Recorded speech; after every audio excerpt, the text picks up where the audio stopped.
The world had become a single, silent shade of white. It was the winter of a year that history might eventually record, but which, for the men stationed at the edge of the known world, was simply the season of the long cold. Here, far to the north of the sun-drenched hills of Italia, the sky hung low and heavy, a ceiling of slate-gray clouds that seemed to graze the tops of the ancient pine forests. There was no wind today, a mercy for which the legionaries offered silent thanks to their household gods. There was only the snow. It fell not in flurries, but in great, soft, heavy flakes, drifting down with a hypnotic slowness, layer upon layer, hour upon hour, burying the landscape in a deep, muffling blanket of frost. To look out from the ramparts of the Castra, the fortified winter camp, was to see a world erased. The sharp, chaotic edges of the Germanic wilderness had been smoothed over. The jagged rocks were now soft mounds. The dark, impenetrable tree lines were frosted with silver, their branches bowing low under the accumulated weight of the ice. The river that ran to the east, usually a rushing torrent of slate-blue water, was now a solid ribbon of white, locked in stillness, its voice silenced by the freezing air. Everything was still. Everything was quiet. The only sound that existed in this vast expanse was the rhythmic, muted crunch of boots pressing into the packed snow, and the soft, almost imperceptible hiss of the flakes landing upon the leather of the tents. This was the northern frontier. This was the edge of the empire, and it was cold. It was a cold that possessed weight, a physical presence that pressed against the wooden palisades and seeped through the heavy wool of cloaks. It was a cold that turned breath into thick, swirling plumes of steam that lingered in the air like personal fog banks before dissipating into the gray afternoon. Standing atop the wooden watchtower, a lone sentry stood perfectly still. He was a statue wrapped in layers of rough wool and oiled leather. His gaze was fixed on the tree line, but his mind was turned inward, focused entirely on the sensation of his own warmth, preserving it, guarding it like a precious jewel. He shifted his weight ever so slowly from one foot to the other. It was a microscopic movement, designed to keep the blood flowing without letting the biting air find a way in through the folds of his sagum. The heavy, rectangular cloak pinned at his right shoulder with a bronze fibula. The bronze of the pin was cold to the touch, colder than ice. The wool was scratchy and thick, smelling of lanolin and wood smoke, a scent that had become the defining perfume of the Legion in winter. Beneath the cloak he wore his tunic, and beneath that another tunic of linen, and beneath that the skin that longed for the heat of a bathhouse in Rome. But here there were no marble floors heated from below. There was only the packed earth, frozen as hard as iron, and the snow that dusted the tops of his feet. This brings us to the sandals, the Caligae, the footwear that had marched across the known world, conquering deserts and paving roads through lush valleys. They were marvels of engineering, designed for long marches and sturdy grip.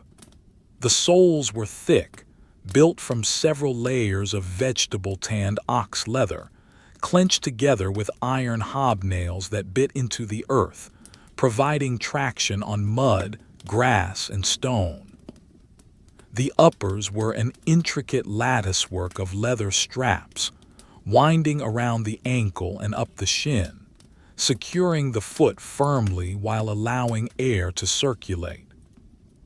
In the blistering heat of Syria or the mild autumns of Gaul, the open design was a blessing. It allowed the foot to breathe, preventing rot and blisters during the 20-mile marches that defined the Legion's life. But here in the deep, silent winter of the North, the open design was a profound logistical error. It was the worst mistake of the Roman army, a failure to anticipate the biting, numbing reality of the snow. The sentry looked down at his feet.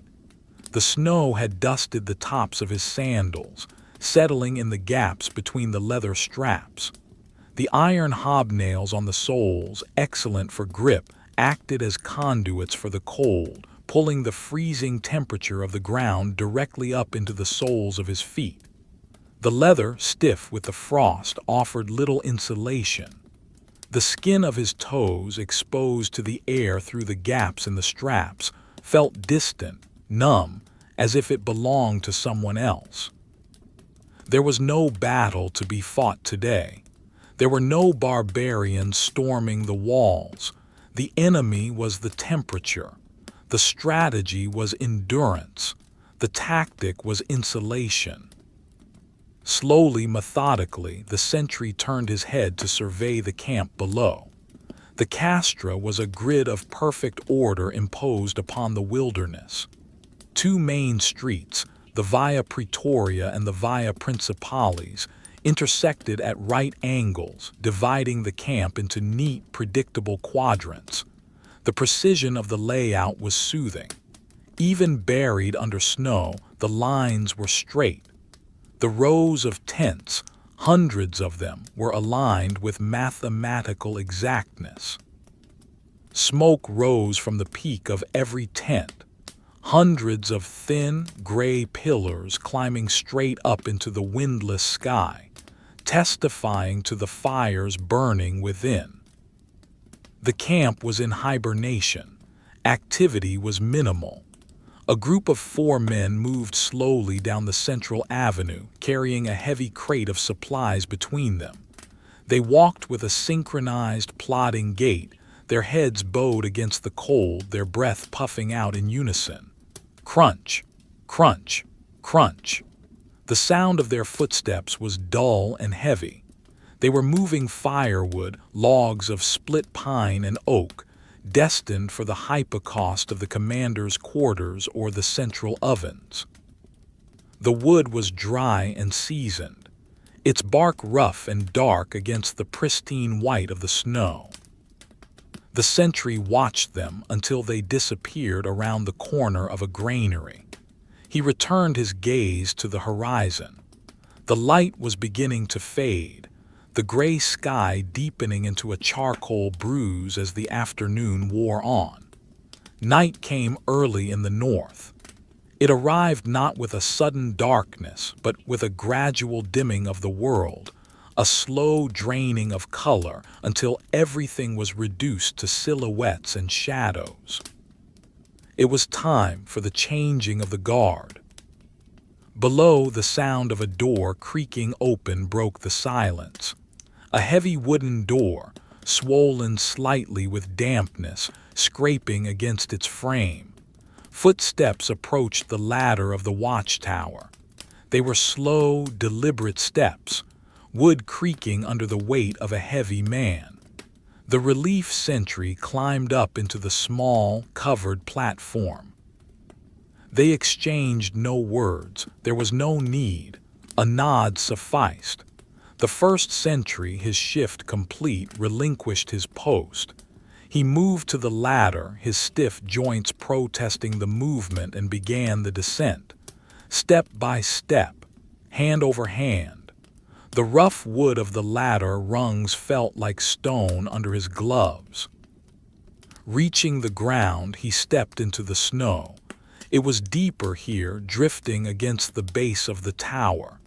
It came up past his ankles, pressing against the wool bindings he had wrapped around his legs. He turned and began the walk toward his quarters. He did not run. One did not run in the camp unless the trumpet sounded.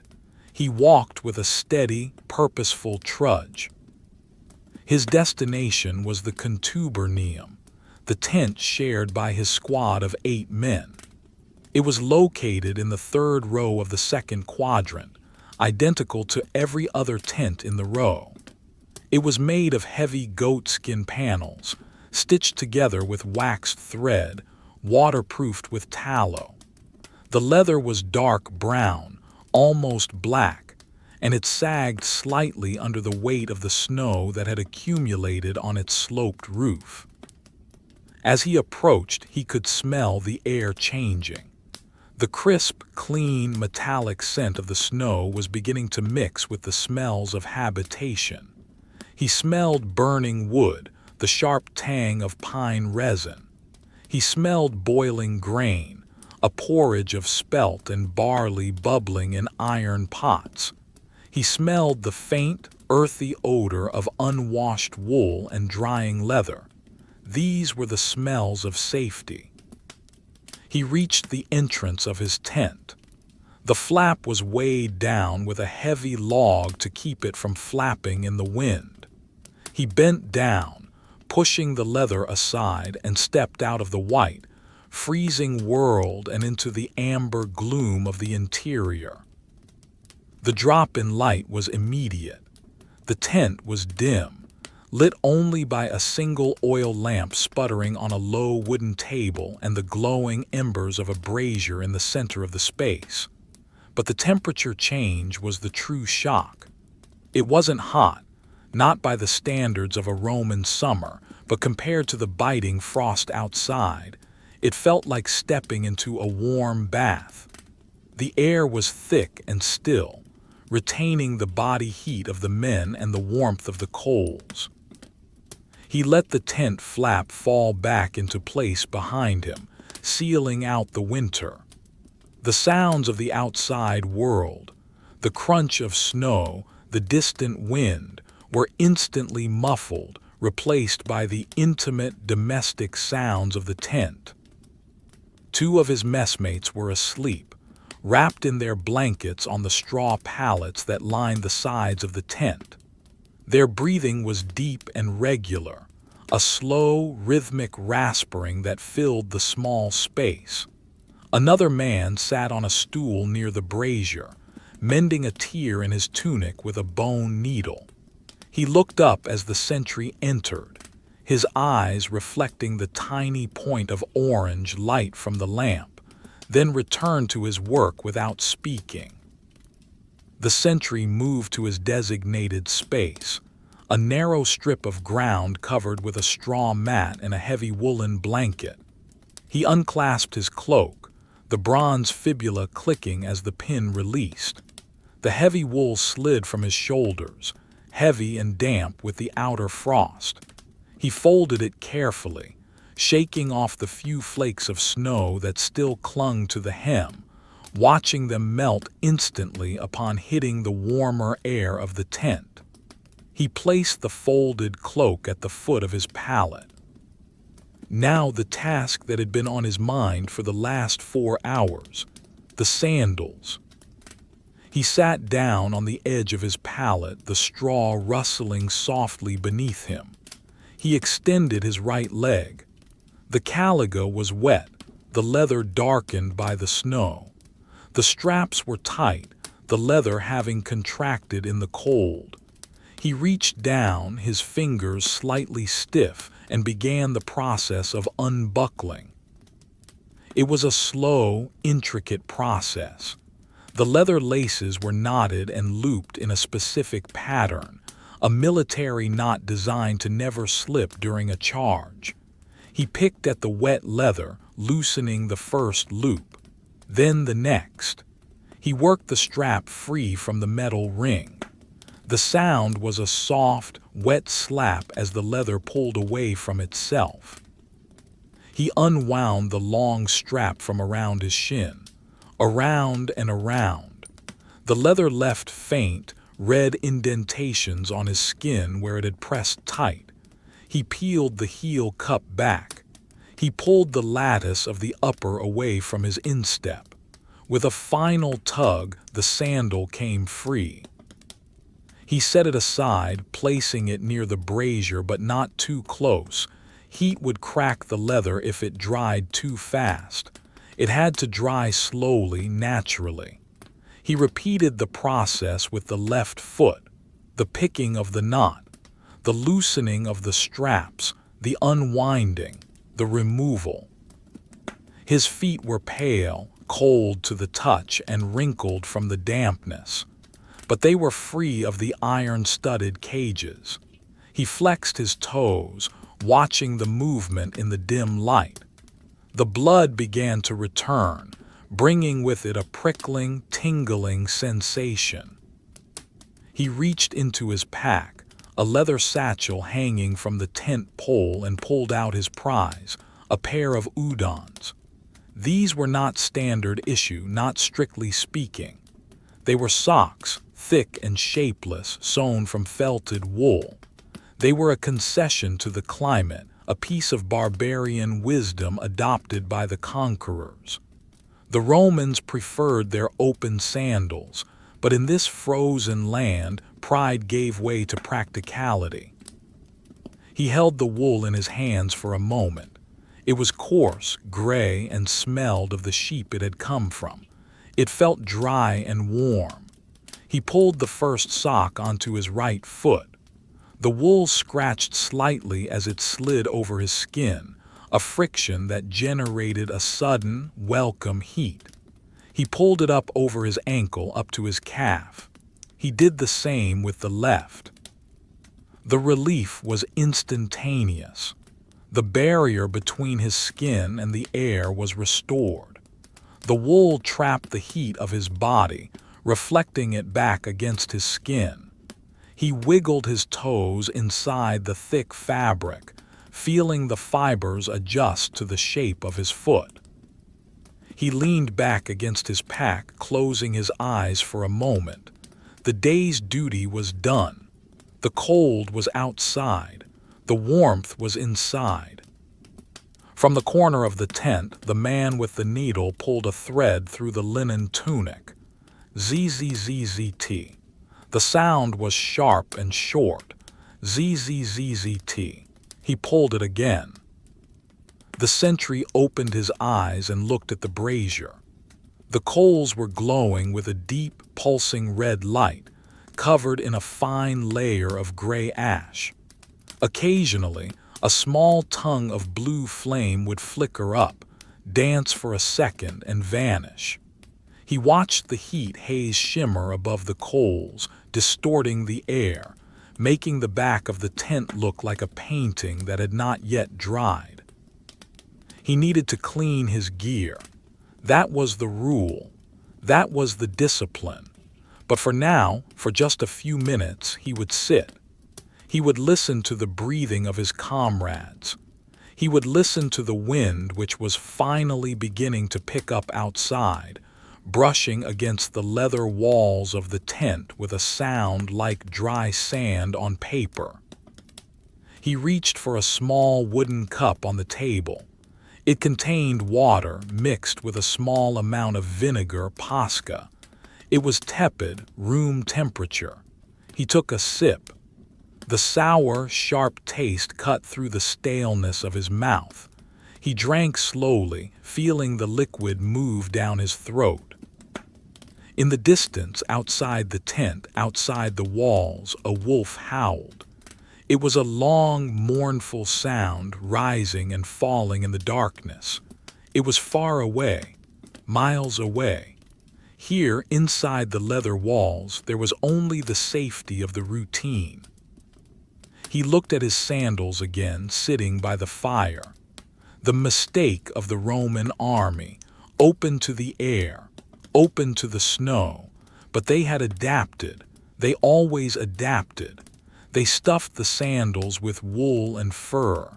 They wore the felt socks.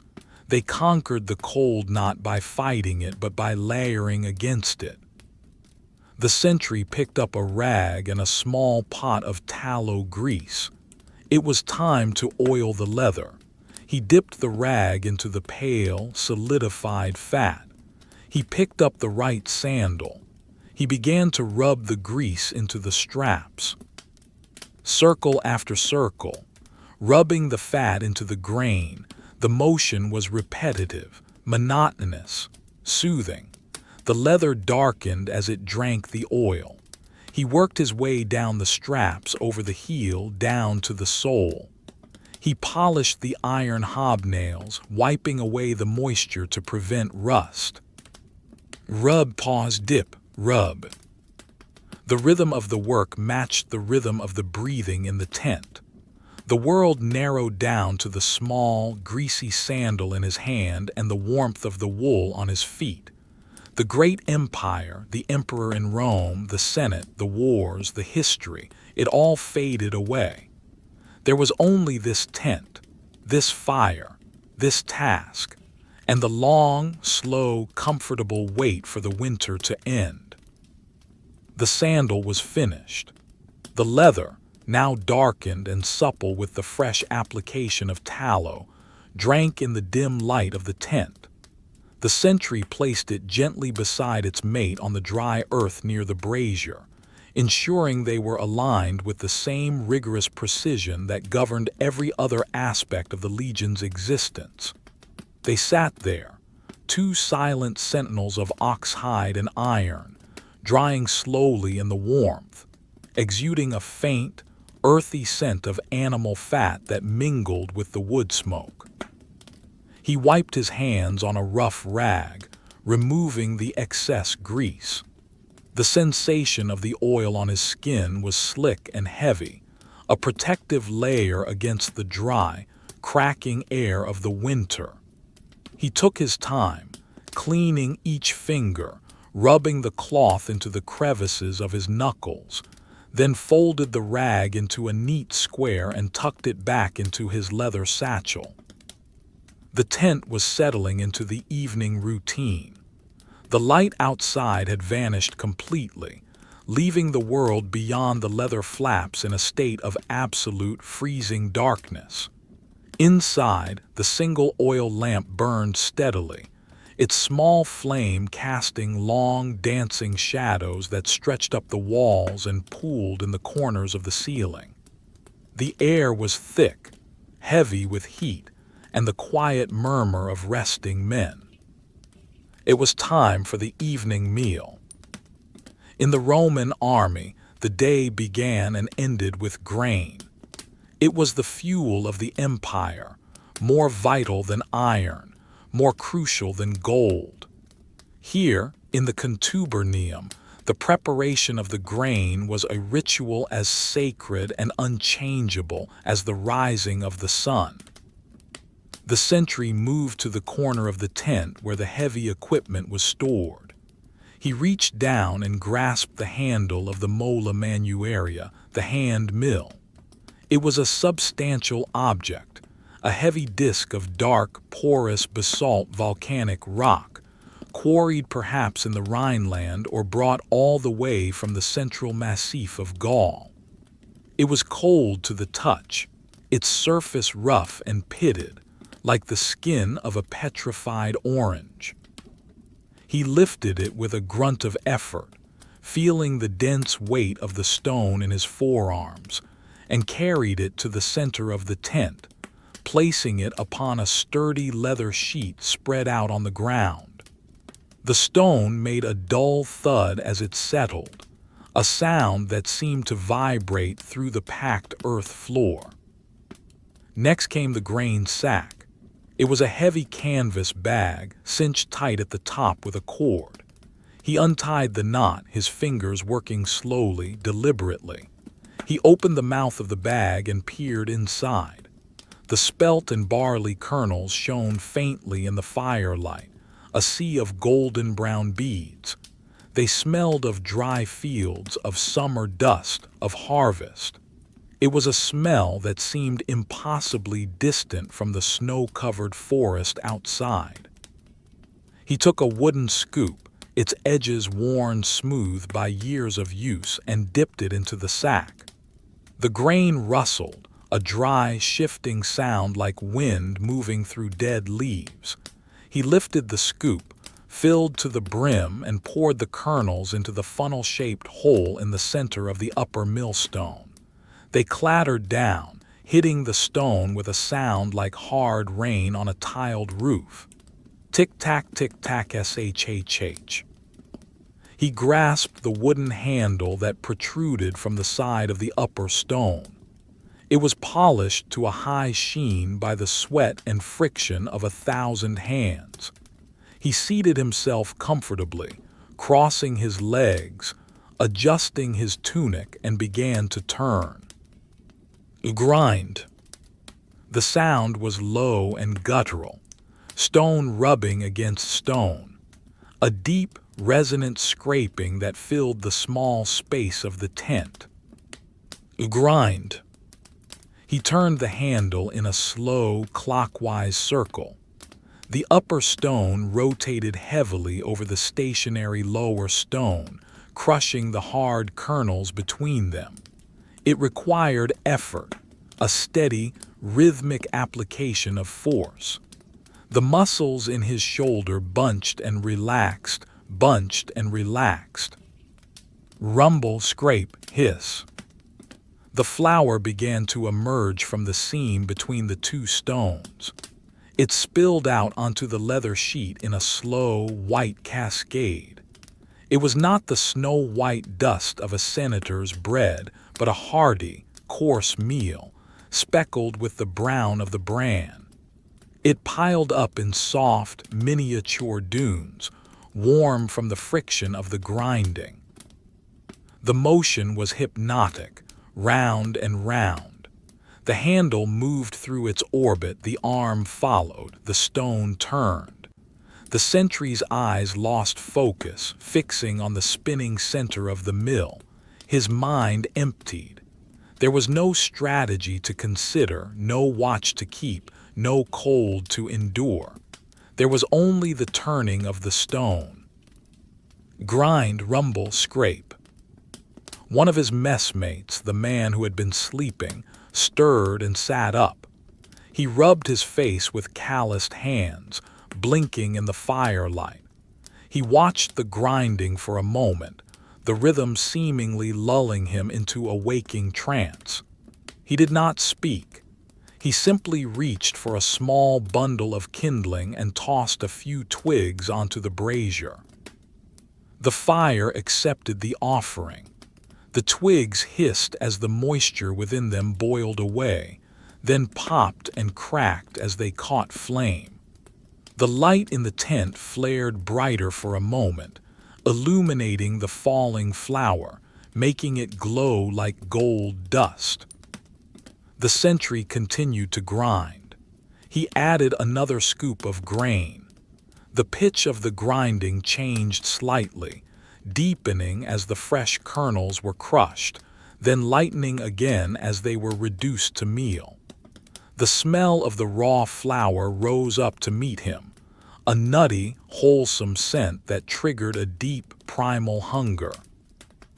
After what seemed like an hour but was perhaps only 20 minutes, the pile of flour was sufficient.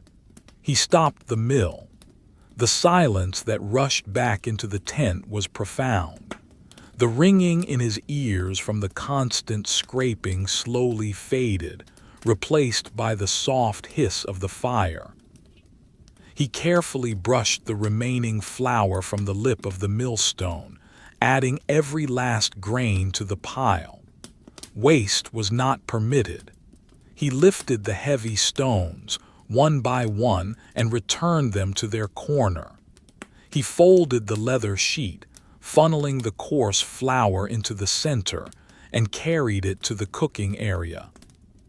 The cooking pot was made of bronze, its bottom blackened by soot from countless fires. It hung from a tripod over the brazier. The sentry poured water from a clay jug into the pot. The water glugged out, clear and cold. He set the pot over the coals. Now began the second wait, the watching of the water. He sat on a low three-legged stool, leaning forward, his elbows on his knees, staring into the pot. The water was still. The surface reflected the red glow of the embers like a dark mirror. Slowly, very slowly, small bubbles began to form on the bottom of the pot. They clung there, tiny pearls of air, before detaching and floating lazily to the surface. A bloop. One broke, then another. Steam began to rise, curling in lazy wisps that twisted and turned in the updraft from the fire. The steam smelled of nothing but warmth and moisture, a humidifier for the dry tent air. He reached for a small pouch of salt. He took a pinch between his thumb and forefinger and sprinkled it into the water. The crystals vanished instantly. When the water reached a rolling boil, agitating the surface with vigorous energy, he began to add the flour. He did not dump it in all at once. He let it slip from his hand in a steady stream, while his other hand stirred the water with a long wooden spoon. This was the making of pools, the ancient porridge, the backbone of the legion. It was not fancy food. It was dense, sticky, and heavy. As he stirred, the mixture thickened. The water turned opaque, then creamy, then sludge-like. The spoon met resistance. Slap, slap, slap. The sound of the spoon hitting the side of the pot changed. It became duller, wetter. The porridge bubbled thickly, heavy pockets of steam forcing their way through the viscous mass to burst on the surface with a plop sound. He stirred continuously to prevent burning. The smell changed now. It was no longer just raw flour. It was cooking. It was toasting. To this he added a lump of lard, preserved pork fat, white and dense. He dropped it into the swirling gray-brown mixture. He watched the fat melt. It dissolved slowly, turning into a pool of golden oil that streaked through the porridge, glistening in the firelight. He stirred it in, incorporating the richness.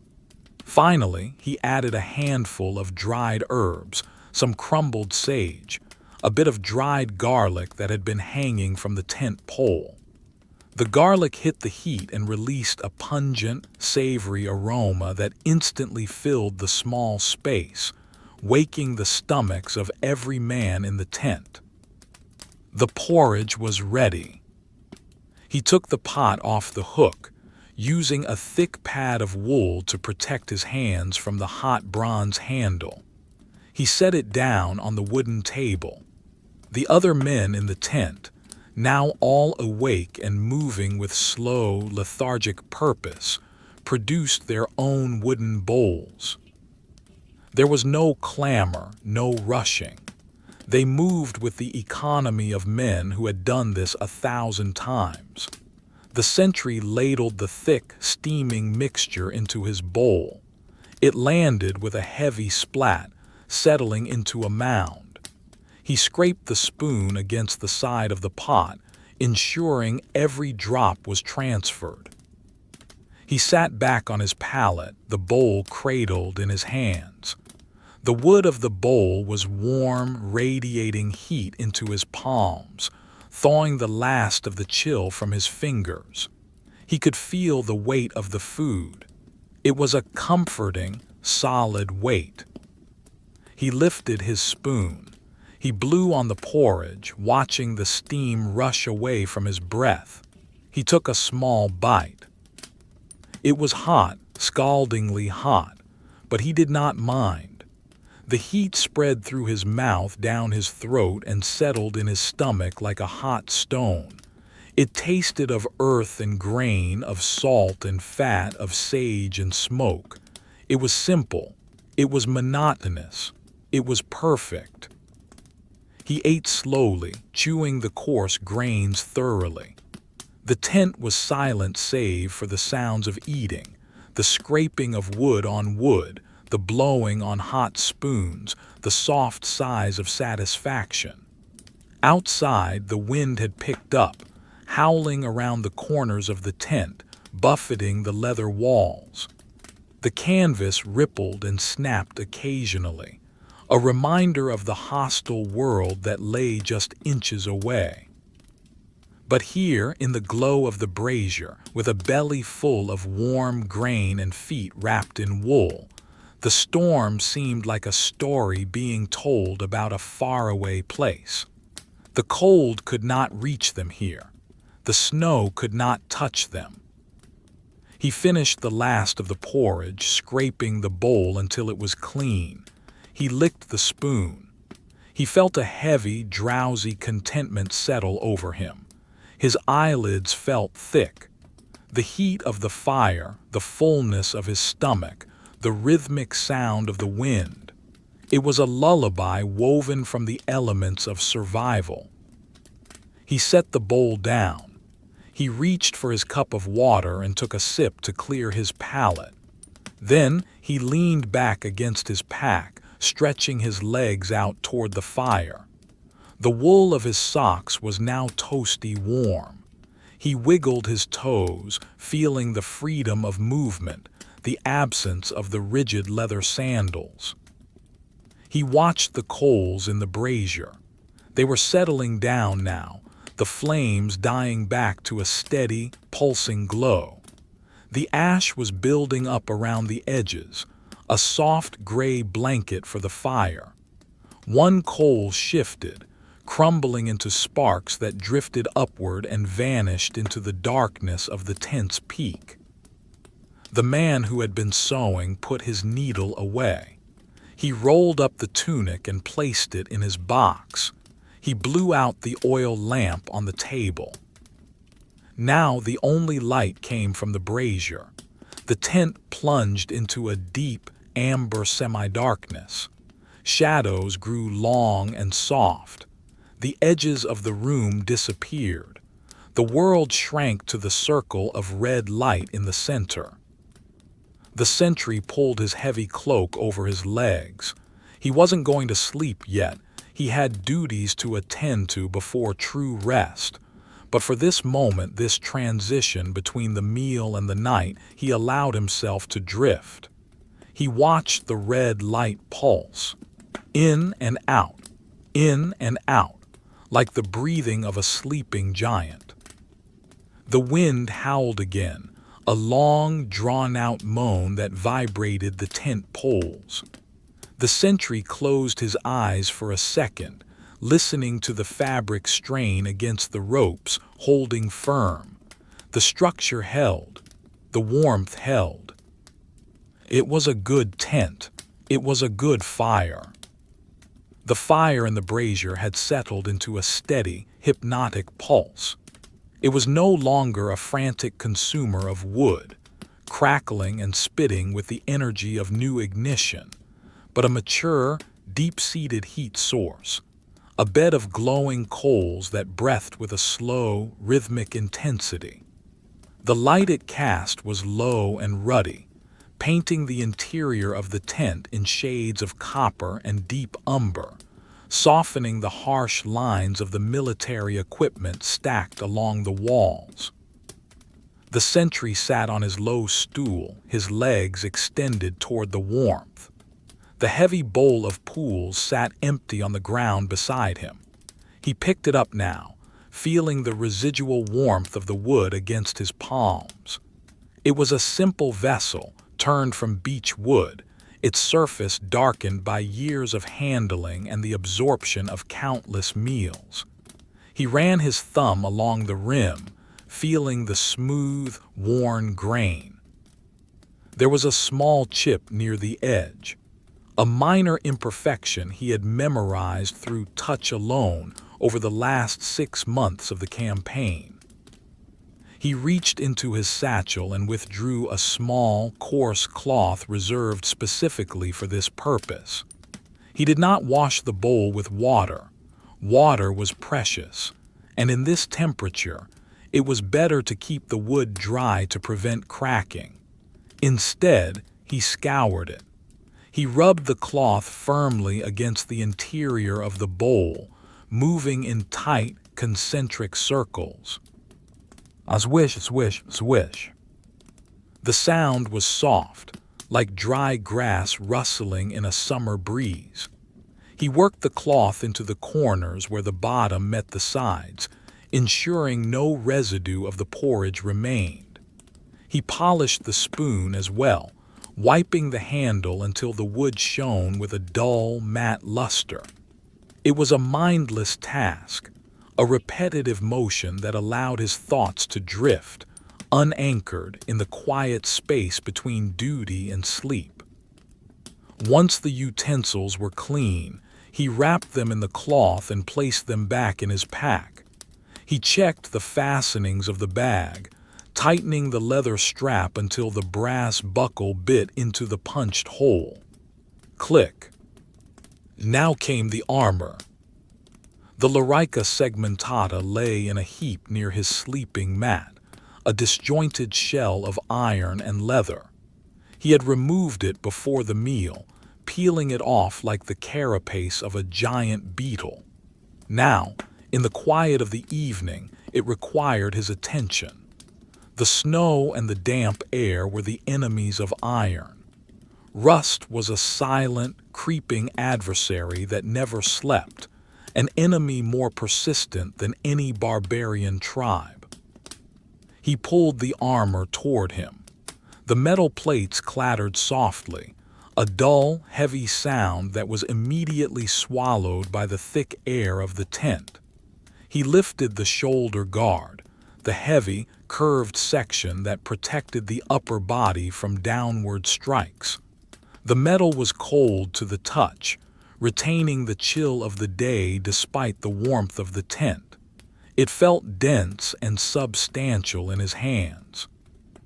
He examined the surface.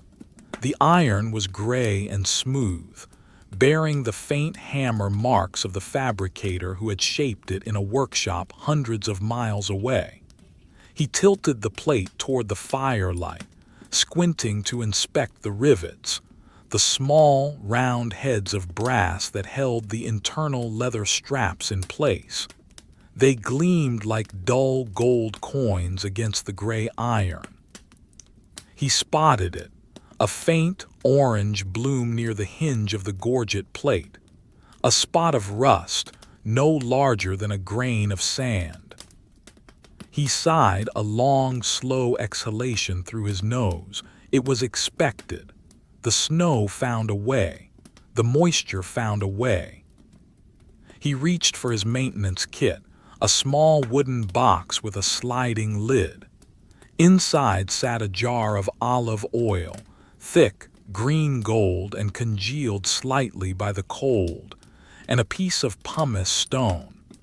He took a rag, different from the one he used for his bowl, and dipped a corner into the oil.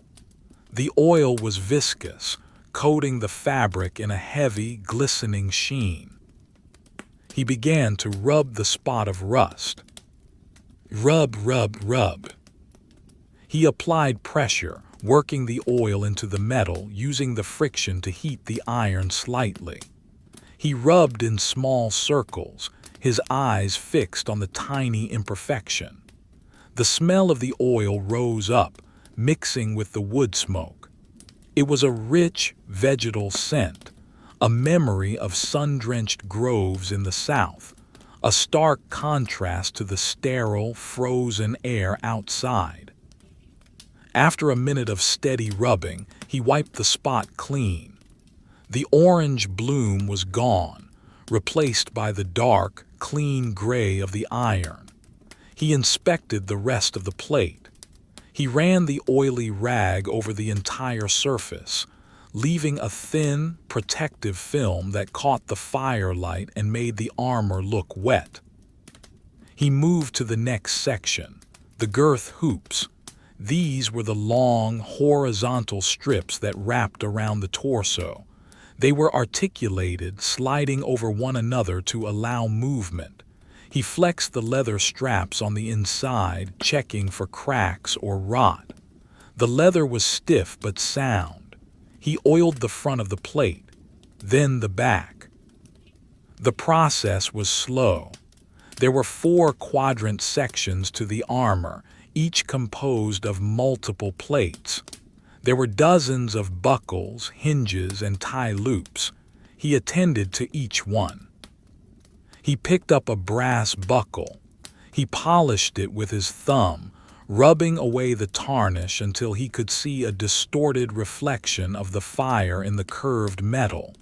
He checked the tongue of the buckle to ensure it moved freely. He checked the washer. He checked the rivet. Beside him, one of his tent mates murmured in his sleep, turning over on the straw pallet. The rustling of the straw was loud in the silence, a sudden, dry crunching sound that settled quickly back into quiet. The sentry paused, listening. He heard the deep, even breathing resume. He returned to his work. Dip, rub, polish.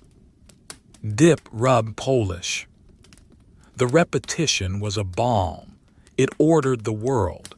It reduced the chaos of the frontier to a series of manageable, solvable problems. Iron needs oil. Leather needs fat. Wood needs dryness. As long as these rules were obeyed, the world made sense. He finished with the lorica. He reassembled it carefully, stacking the sections so that they would retain their shape, ready to be donned at a moment's notice.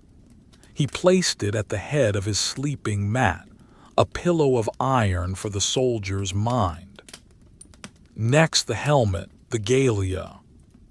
He lifted it from the ground. It was a heavy, bowl-shaped piece of iron with a brow guard to deflect blows and large cheek pieces to protect the face. He turned it over in his hands. The inside was lined with a padded cap of felt and leather, stained dark with sweat and oil. He sniffed it. It smelled of him. It smelled of hard work and vigilance. He checked the cheek guards. They hung from small hinges, swinging freely. Clink, clink. He oiled the hinges. He ran his rag over the brow guard, feeling the smooth curve of the metal. He polished the neck guard, the wide flange at the back that protected the nape of the neck from the sun and the rain and the sword. He checked the chin strap. It was a simple strip of leather, worn soft and thin. It was fraying slightly at the edge. He made a mental note to replace it soon, but not tonight. Tonight it would hold. He set the helmet down beside the armor. His gear was ready. His duty to his equipment was discharged. He sat back, wiping his oily hands on his tunic. The wool absorbed the excess oil, adding yet another layer of waterproofing to the garment. He looked around the tent. The fire was dying down further now. The coals were crusted over with a thicker layer of ash, the red glow dimming to a deep, sullen garnet. The shadows in the corners of the tent were growing heavier, encroaching on the center. He felt a sudden chill on the back of his neck, a draft. He turned his head slowly. The tent flap, the heavy leather curtain that separated them from the winter night, had shifted slightly. The log weighing it down had slipped in the mud or the melting snow, allowing a sliver of the outside world to intrude. He stood up. His joints popped, a series of soft cracks in the silence. He moved to the entrance. He could feel the cold air streaming in through the gap. It was a physical force, a knife blade of ice cutting through the warmth of the tent. He knelt down. The ground near the entrance was frozen hard. He could see a small drift of snow that had blown in, a tiny white dune on the dark earth floor, already melting into a dark puddle. He pushed the leather flap back into place. He adjusted the log, wedging it firmly against the canvas to create a seal. He patted the leather, ensuring it was taut. The draft ceased. The integrity of the shelter was restored. He stood there for a moment, his hand resting on the cold leather of the door. Just inches away on the other side of this hide, the temperature was deadly. The wind was prowling through the camp. The snow was burying the world. He could hear it now, a soft, insistent hissing against the outside of the tent. It was snowing harder. He turned back to the warmth. The contrast was visceral. The air in the tent felt thick, almost liquid compared to the sharpness of the draft. It was a sanctuary. He walked back to his sleeping mat. It was time. He untied the belt at his waist, the Baltius, heavy with its bronze plates and the scabbard of his Pugio dagger. He laid it carefully on the ground, coiling it like a sleeping snake. The bronze plates clinked softly. He stood in his tunic and his thick wool socks. He felt the fatigue now, a heavy, dragging weight in his limbs. It was a good fatigue. The fatigue of a day survived. The fatigue of tasks completed. He knelt on his mat. It was a simple pallet, a layer of dry straw packed into a linen sack, raised slightly off the ground by a frame of branches to keep it away from the damp earth. He pressed his hand into the straw. It crunched softly. It was firm but yielding. He reached for his blanket.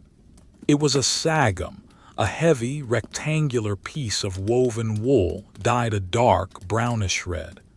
It was scratchy, dense, and incredibly warm. He shook it out, the fabric making a heavy whump sound as it unfolded. He lay down. The straw rustled beneath him, adjusting to the contours of his body. He pulled the blanket up, tucking it under his chin. The wool scratched his neck, a familiar irritation that signaled bedtime. He pulled the edges of the blanket underneath him, wrapping himself in a tight cocoon. He lay on his back, staring up at the peak of the tent. It was invisible now in the darkness, just a void above the dying embers. He could see the faint, ghostly trail of smoke rising from the coals, disappearing into the vent hole at the top. He listened to the camp. It was never truly silent. There was the shifting of the men in the tent, the snoring of the soldier in the corner, a low, resonant rumble, the popping of a cooling stone in the fire. And outside, the wind, it was picking up, woo-wash. It swept over the rows of tents, a giant, unseen hand brushing over the camp. The leather walls shuddered, the poles creaked. Creak, snap, flutter. The sounds were rhythmic, predictable. They were the sounds of the structure doing its job. The tent was fighting the wind on his behalf. He wiggled his toes in the wool socks. They were warm. His feet, so cold earlier on the watchtower, were now radiating heat. He focused on that sensation. The warmth starting at his toes, spreading up his arches, his ankles, his calves. He let his breathing slow, in and out, in and out. He matched his breath to the fading pulse of the embers. He thought of the sandals drying by the fire. They would be stiff in the morning. He would have to work them with his hands to soften them before putting them on. He would have to grease them again. But that was a problem for the morning. That was a problem for the sun, if the sun decided to show itself. For now there was only the dark, the wool, the straw. His mind began to drift further. Images from the day played out in slow motion. The white expanse of the valley, the gray sky, the steam rising from the porridge, the orange spot of rust on the iron. The thoughts became disjointed, floating. The rust became a flower. The snow became a blanket of wool. The wind became the breathing of a god. He turned onto his side, the straw crunching loudly in his ear before settling. He pulled his knees up slightly, curling into the fetal position to conserve heat. He buried his face in the rough wool of the blanket. It smelled of sheep and smoke. It was the smell of home. Not his home in the south with its cypress trees and terracotta roofs, but his home here. His home in the Legion. The fire gave one last, soft pop, and a tiny spark leaped up, hung in the darkness for a split second and vanished. The light dimmed further. The red glow was now just a faint, bloody smear in the center of the blackness. The sentry closed his eyes. The weight of the day slipped off his shoulders. The cold was outside. He was inside. He was safe. He drifted down, into the long, dark, quiet waiting. The night had deepened. It had settled over the valley like a heavy, suffocating layer of black wool. Inside the contubernium, the passage of time was marked not by the movement of the sun, which had long since abandoned the world, but by the cooling of the air. The brazier, once a vibrant heart of pulsing red heat, was now a mound of gray ash. Deep within that ash, perhaps a single spark remained, a tiny, dormant seed of fire, but it offered no warmth to the sleeping men. The air in the tent had grown stale and cold. It was a dense, motionless atmosphere, suspended in the vacuum of the night. The breathing of the 8 men had synchronized into a slow, collective rhythm, a soft, raspy chorus that filled the silence. Inhale, pause, exhale. It was the sound of hibernation. The moisture from their breath had condensed on the leather roof of the tent, freezing into a delicate, glittering frost that coated the underside of the hide. Then a sound cut through the layers of sleep. It was distant, muffled by the thousands of tons of snow that blanketed the camp, but it was unmistakable. The buchina, the curved brass horn of the night watch. It was not a call to battle nor a frantic alarm. It was a low, mournful note, a single, sustained tone that rose lazily into the freezing air and hung there, vibrating against the silence. Tuvu. It was the signal for the tertia vigilia, the third watch, the deepest, darkest, coldest stretch of the night, spanning from midnight until the first hint of the false dawn. In the darkness of the tent, a movement, a rustling of straw, a heavy sigh. The sentry, our sentry, whose evening routine we observed with such care, remained asleep. His shift was done, but for 2 others in the tent, the note of the horn was a command that could not be ignored. One of them, a veteran named Marcus, pushed his blanket aside. The wool was warm, trapping a pocket of heated air against his body. To break that seal was an act of supreme will. The cold air of the tent rushed in, biting at his exposed neck, his arms, his face. It was a physical shock, a silent assault that tightened the skin and woke the mind instantly. He sat up. The darkness was absolute. He could see nothing. He had to navigate by touch and memory, relying on the strict, unyielding order of the Roman military kit. He knew exactly where his tunic lay. He knew exactly where his belt was coiled. He reached out, his hand brushing against the rough canvas of the tent wall. It was frozen hard, stiff as a board. He found his tunic. He pulled it on over his head, the linen cold and crisp against his skin. He shivered, a violent, involuntary spasm that rattled his teeth. He rubbed his arms, generating friction, generating a fleeting spark of heat. Then the struggle with the footwear. He reached for his Caligae. They had been drying by the fire hours ago, supple and warm. Now, in the absence of the heat, they had transformed. The leather, soaked from the previous day's snow and then dried, had hardened. The oil had congealed. The straps were no longer soft ribbons of hide. They were rigid, unyielding bands of frozen material. He picked up the left sandal. It felt like a stone in his hand. It was cold, a deep, penetrating cold that radiated from the iron hobnails in the sole. He held it for a moment, dreading the next step.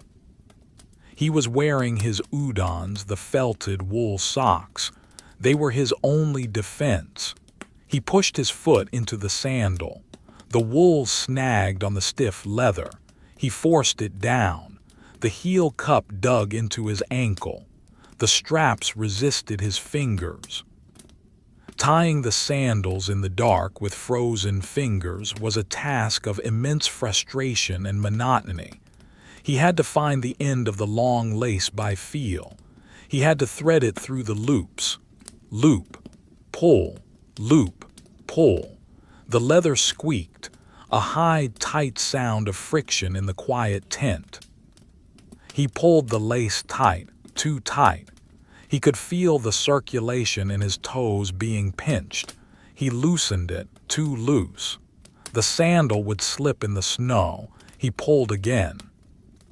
He repeated the process with the right foot. It took minutes. Long, silent minutes of fumbling in the dark, his breath puffing out in invisible clouds. When he was finished, his feet felt encased in blocks of ice. The iron nails on the bottom of the soles were already conducting the ambient cold of the floor through the leather and into the wool of his socks. He stood up. The straw mattress crunched loudly. He reached for his belt, the Baltius. The bronze plates were like ice cubes. He buckled it around his waist, the weight of the dagger familiar and grounding. He reached for his cloak, the heavy sagum. He swung it around his shoulders, pinning it with the fibula. The wool settled around him, a heavy, stifling embrace that would be his only shelter for the next 3 hours. He grabbed his spear, the pilum. The wood of the shaft was dry and cold. The iron head was invisible in the dark. Beside him, his partner for the watch was also ready. They exchanged no words. There was nothing to say. There was only the duty. Marcus moved to the tent flap.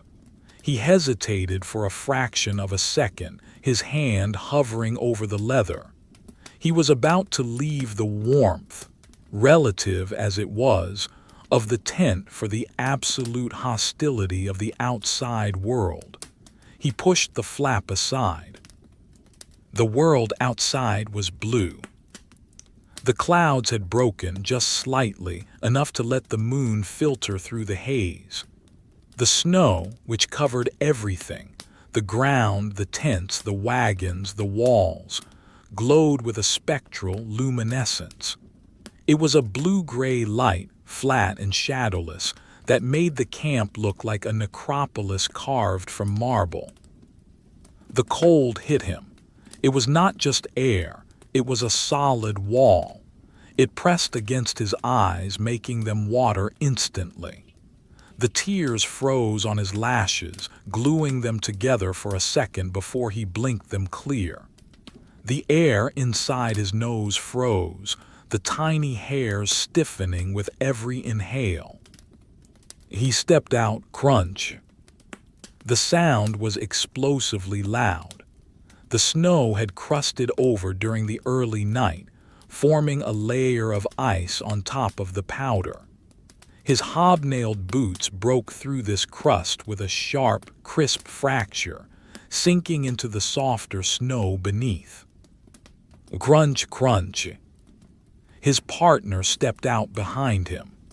They stood for a moment, adjusting their eyes, adjusting their cloaks, pulling the wool up over their mouths to filter the freezing air.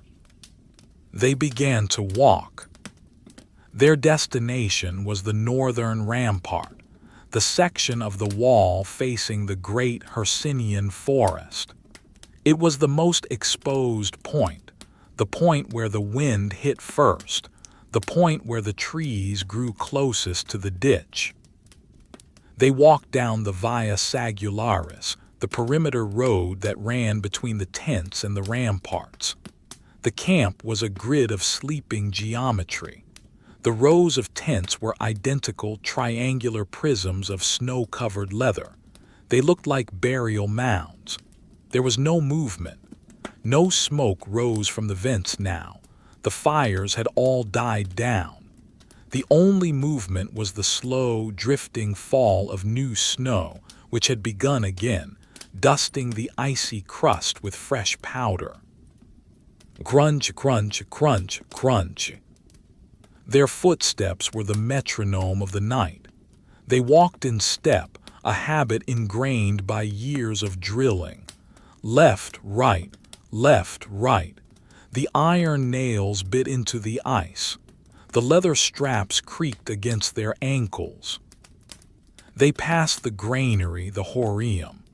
It was a massive wooden structure, raised on stilts to keep the grain dry and away from rodents. The snow had drifted high against the stilts, burying the supports. The wood of the building groaned in the cold, a deep, resonant popping sound as the timber contracted. They reached the ladder to the rampart. It was slick with ice. Marcus reached up, gripping the wooden rail. His gloves, made of thick wool, struggled to find purchase on the rime-covered wood. He pulled himself up. Step, step, step. He emerged onto the walkway. Here, the wind was waiting. Down in the camp, the tents provided a windbreak, disrupting the airflow. But up here, 10 feet above the ground, there was nothing to stop it. The wind swept across the frozen plains, gathering speed, gathering cold, until it slammed into the face of the legionary. It stripped the heat from his skin in seconds. It found the microscopic gaps in his cloak. It found the open lattice of his sandals. He walked to his post, a designated section of the palisade between two watchtowers. He leaned his spear against the wooden parapet. He looked out. There was nothing. The world ended at the ditch. Beyond the defensive trenches, beyond the sharp wooden stakes known as lilies that were buried in the snow, there was only a vast, undulating ocean of white. The forest was a dark smear in the distance, a wall of black against the dark blue sky. He stood. This was the job. This was the glory of Rome. Standing on a wooden plank, wrapped in a blanket, staring at a forest where nothing moved, while the blood in his feet slowly turned to slush. He looked down at his sandals, the sandals in the snow. The snow on the walkway had not been cleared. It was ankle deep. As he stood there, the heat from his feet, what little there was, melted the snow directly beneath his soles. This water then soaked into the leather, and as the heat dissipated, it refroze. His sandals were slowly becoming fused to the ice on the walkway. He had to keep moving. He began the sentry shuffle. It was a subtle dance. Shift weight to the left foot. Lift the right foot an inch. Wiggle the toes, place it down. Shift weight to the right foot. Lift the left foot. Wiggle the toes, place it down. Stamp, stamp, stamp. He did this for 10 minutes, then 20, then an hour. The monotony was crushing. His mind sought anything to latch onto. He looked at the wood of the palisade. It was oak, split from great logs. He traced the grain of the wood with his eyes. He counted the knots. 1, 2, 3, a cluster of 4, a long, twisting crack that ran down the center of the log. He watched a spiderweb of frost form on the iron head of his spear. It started at the tip and crept down, a delicate, crystalline fern growing in fast forward. He listened to the silence. The silence of a winter night is not empty. It is heavy. It presses against the ears. It is composed of the absence of things, the absence of birds, the absence of flowing water, the absence of voices. Occasionally, a tree in the forest would explode, not from fire but from the cold. The sap inside the trunk would freeze, expand, and split the wood with a sound like a cracking whip. Crack. The sound would echo across the valley, bouncing off the hills, sharp and startling. Then silence would rush back in to fill the void, deeper than before. Marcus looked at his partner. The other man was a dark shape, a woolen statue. He was staring at the same patch of forest. Was he awake? Was he asleep standing up? It was impossible to tell. The eyes were hidden in the shadow of the helmet's brow. The snow began to fall harder. The flakes were larger now, the size of coins. They fell straight down, heavy and wet. They landed on Marcus's helmet. Tink, tink, tink. A soft, metallic percussion. They landed on his shoulders, accumulating in the folds of his cloak. He did not brush them off. To move his arm was to break the seal of warmth he had built up. He let the snow pile up. He became part of the landscape. He was just another snow-covered stump on the wall. He focused on his breath. He could see it in the moonlight, a rhythmic cloud of steam. It billowed out, white and thick, then vanished. In, out. In, out. He thought about the fire in the tent. He imagined the red coals. He imagined the smell of the porridge. He imagined the feeling of the dry straw. He replayed the memory of cleaning his bowl. He visualized the circular motion of the cloth. Swish, swish. The cold was seeping through his soles. The hobnails were doing their work, conducting the freeze. He could feel the exact pattern of the nails pressing against the bottom of his foot. A circle of iron points, a cross in the center. He wiggled his toes. They were sluggish. They felt distant, like they were wrapped in thick cotton. This was the danger, the numbness. He began to pace. 10 steps to the left, turn. 10 steps to the right, turn. Crunch, crunch, crunch, crunch. Crunch, crunch, crunch, crunch. He walked the length of his post. He looked down into the ditch. The snow had filled it, smoothing out the deadly drop. It looked like a soft pillow, a deceptive, deadly pillow. He looked back at the camp. The rows of tents were white triangles. The smoke vents were black dots. It was a geometry lesson in black and white. He stopped again. He leaned on his spear. The wood was so cold it burned his hand through the glove. He looked at the sky. The moon was fading. The clouds were thickening again, closing the brief window of light. The world was returning to the absolute dark. He closed his eyes for a second, just a second. The sound of the snow falling was a hiss, a constant, static hiss, as they change. It was the sound of the earth sleeping. It was the sound of the empire waiting. It was the sound of history pausing to catch its breath.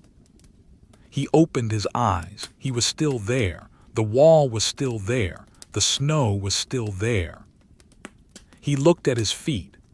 The leather straps of the sandals were covered in a fine layer of white powder.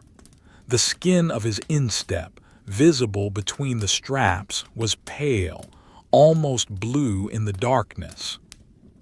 Sandals, he thought. Who decided on sandals? It was a thought that had been thought by 100,000 men before him, and would be thought by 100,000 more. It was a thought that circled endlessly in the cold, biting air, going nowhere, solving nothing. He shifted his weight. Left foot, right foot, and the snow continued to fall. The transition from night to morning in the northern winter was not an event, but a gradient. It was a slow, agonizing dilution of the darkness. The sky, which had been a solid, oppressive slab of black obsidian for hours, began to soften at its eastern edge. It did not turn gold or pink. Such colors belong to the south, to memory, to summer. Here, the black faded into a deep, bruised charcoal, then to the color of wet slate, and finally to a pale, flat gray that resembled the belly of a dead fish. This was the crepusculum, the twilight before the dawn. On the ramparts, the wind had died down. The air hung still and heavy, suspended in a frozen equilibrium.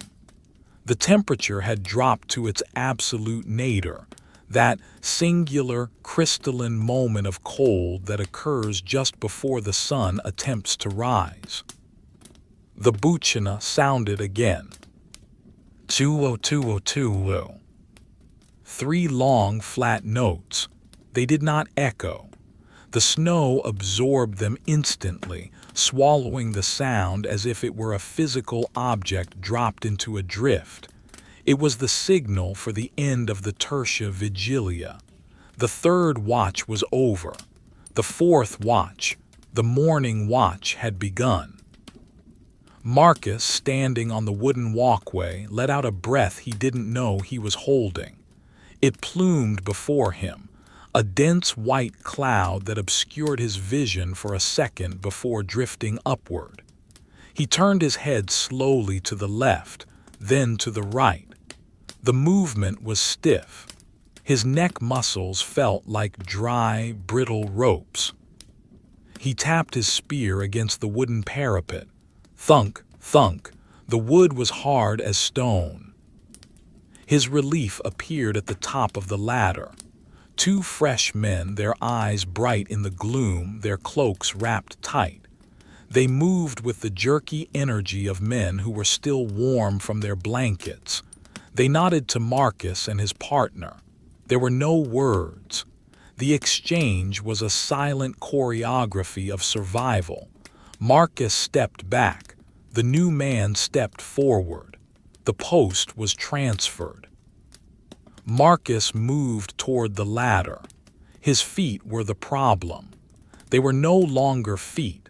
They were heavy, insensible clubs attached to the ends of his legs. The connection between his mind and his toes had been severed hours ago by the creeping frost. He had to trust that his feet were there, that they would hold his weight. He placed a hand on the ladder rail. It was coated in a thin, rough layer of rime ice. It crumbled under his glove, a sensation like crushing sugar. He stepped down. The first rung. The second rung. He descended with excessive caution, ensuring his hobnailed heel hooked onto the wood before transferring his weight. He reached the ground. The snow in the Via Sagularis was undisturbed, a pristine white carpet that crunched softly under his boots. He began the walk back to the tent. The camp was waking up. It was a subtle awakening. There were no shouts, no clanging of metal yet, just the soft, pervasive sound of movement, leather flaps being pushed aside, coughs muffled by wool, the scratching of flint against steel, the murmur of low voices discussing the cold. He walked past the stables. The smell of the horses was strong here, a warm, earthy, pungent odor of manure and damp hay. He could hear them shifting in their stalls, the heavy thud of a hoof stamping on straw, the soft huff of a velvety nose clearing dust. The warmth radiating from the animals seemed to mist the air around the stable block. He reached his contubernium. The log at the door was frozen to the ground. He had to kick it, a dull, jarring impact to loosen it. He pushed the flap aside and ducked in. The tent was dark, but the air was arguably warmer than outside. It smelled of 8 men, of old sweat, of cooling ashes, and of the faint, lingering scent of last night's garlic. He moved to his space. He dropped his spear. It clattered against his shield. He unclasped his cloak. The wool was stiff with frozen moisture. He tried to fold it, but it resisted, bending like cardboard rather than fabric. He draped it over his gear to thaw. He sat down on his pallet. Now the reckoning. He reached for his left sandal. His fingers were clumsy, lacking dexterity. He picked at the leather lace. It was frozen solid. The knot was a hard, icy lump. He couldn't untie it, not like this. He leaned forward, bringing his hands to his mouth. He blew on his fingers, huffing hot breath into the cupped palms. Haya, haya. He rubbed them together, creating friction. He did this for a full minute until the tips of his fingers began to sting. He tried again. He worked his fingernail under the edge of the leather strap. He pulled. It didn't move. He pulled harder. The ice in the leather fibers cracked with a microscopic snap. The strap loosened a fraction of an inch. He worked at it patiently. There was no rush. The watch was over. The day's labor had not yet begun. This was the time for maintenance. Loop by loop, he undid the frozen lattice. When the last knot was free, he peeled the sandal off. It came away with a reluctance, as if the leather wanted to stay bonded to the wool of his sock. He set the sandal down. It held its shape perfectly, a ghost of a foot made of frozen ox hide. He removed the sock. His foot was pale, waxy, and cold. He looked at it detachedly, as if it were a specimen of meat in a market. He began to massage it. He rubbed the sole, the arch, the heel. He took each toe between his thumb and forefinger and wiggled it. Then the blood began to return. It started as a dull ache in the center of the foot. Then it transformed into a sharp, prickling heat. It was the hot aches, the stinging reminder of life flowing back into vessels that had constricted to near closure.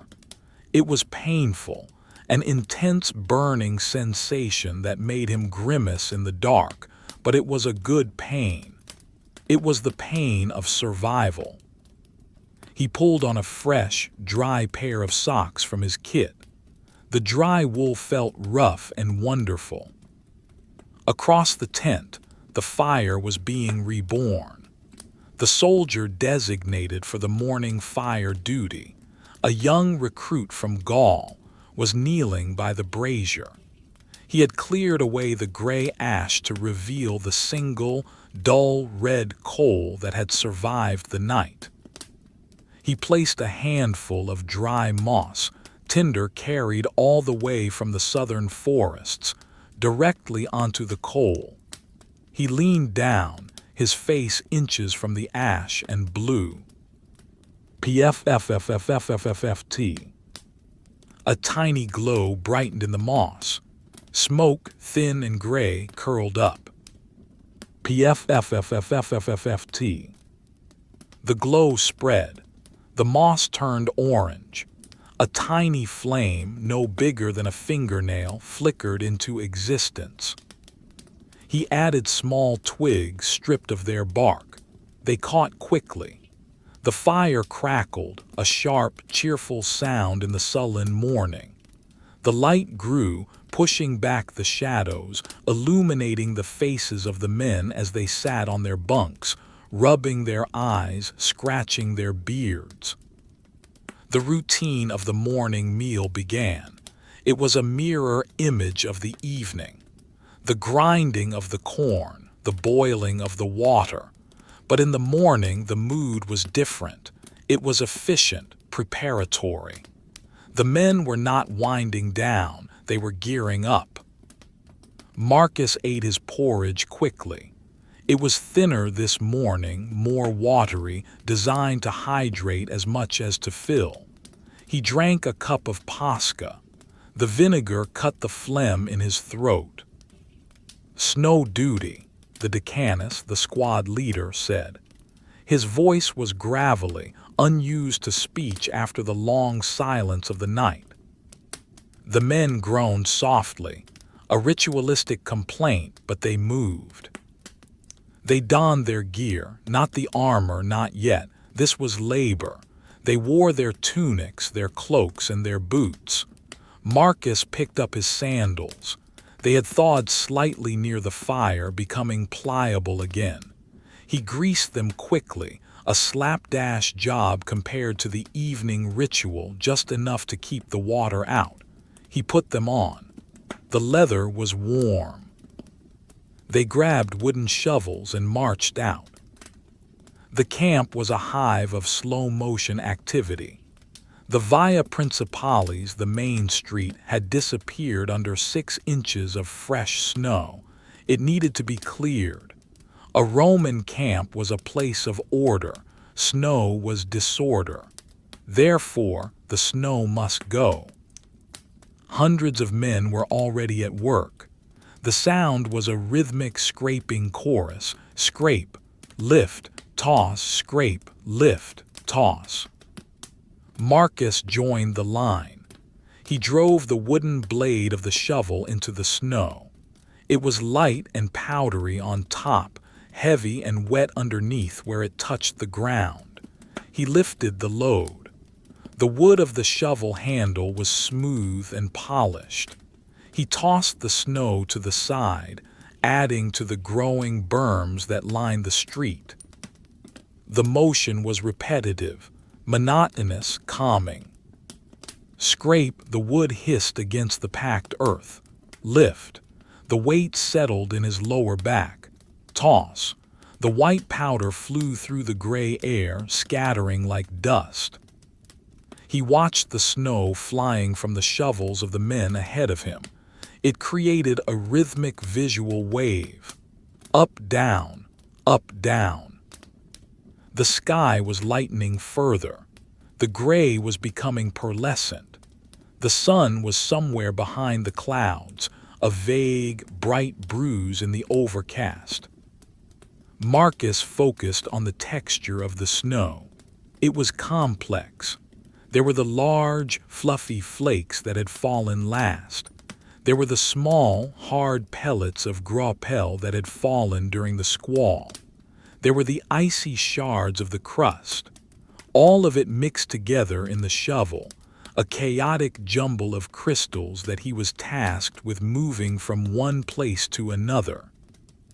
He worked for an hour. His body warmed up. The heat generated by the labor fought against the cold air. He could feel a thin sheen of sweat forming on his back under the layers of wool. This was dangerous. Sweat meant dampness. Dampness meant freezing later. He slowed his pace. He regulated his effort. He worked just hard enough to stay warm, but not hard enough to sweat. It was a delicate biological balance. He looked down the long avenue of the camp. It was becoming a dark brown stripe in the white landscape. The frozen earth was being exposed, reclaimed from the winter. The straight lines were returning. To his right, a wagon rumbled past. The wheels were rimmed with iron. They crunched loudly on the frozen ground, breaking through the remaining patches of ice. The oxen pulling it were massive beasts, their breath steaming like locomotives. Their coats were thick and shaggy, matted with ice. They plodded along with heads down, indifferent to the cold, indifferent to the war, indifferent to the empire. Marcus leaned on his shovel for a moment, catching his breath. He looked at his sandals. They were covered in snow again. The cycle continued. Wet, dry, frozen, thawed, on, off. He watched a snowflake land on the back of his hand. It was a perfect six-pointed star. He watched it for 5 seconds. The heat of his skin attacked it. The points rounded. The structure collapsed. It turned into a tiny, clear bead of water. He wiped it away. "Move on," the decanus said, gesturing down the line. Marcus moved. He took 3 steps. He planted the shovel. A scrape. The sound was dull and flat. Lift. The weight was familiar. Toss. The snow landed on the pile with a soft flump. The camp was awake. The machine was running. The cold remained, but the paralysis of the night was broken. They were Romans. They did not hibernate. They worked. And the snow, infinite and indifferent, continued to drift down from the silent gray sky, promising more work for tomorrow. The sun had reached its zenith, though in this land of eternal winter, zenith was a relative term. It hung low in the southern sky, a pale, diluted disk of white light that offered illumination but no warmth. It was like a coin frozen in a block of gray ice. The shadows of the camp stretched long and thin across the snow, pointing north like thousands of silent blue fingers. The morning labor was complete. The Via Principalis had been cleared, its frozen mud surface exposed to the weak daylight. The snow had been piled into great berms along the sides of the road, walls of white that reached the shoulders of the marching men. The rhythmic scraping of the wooden shovels had ceased, replaced by the dull, contented murmur of a legion at rest.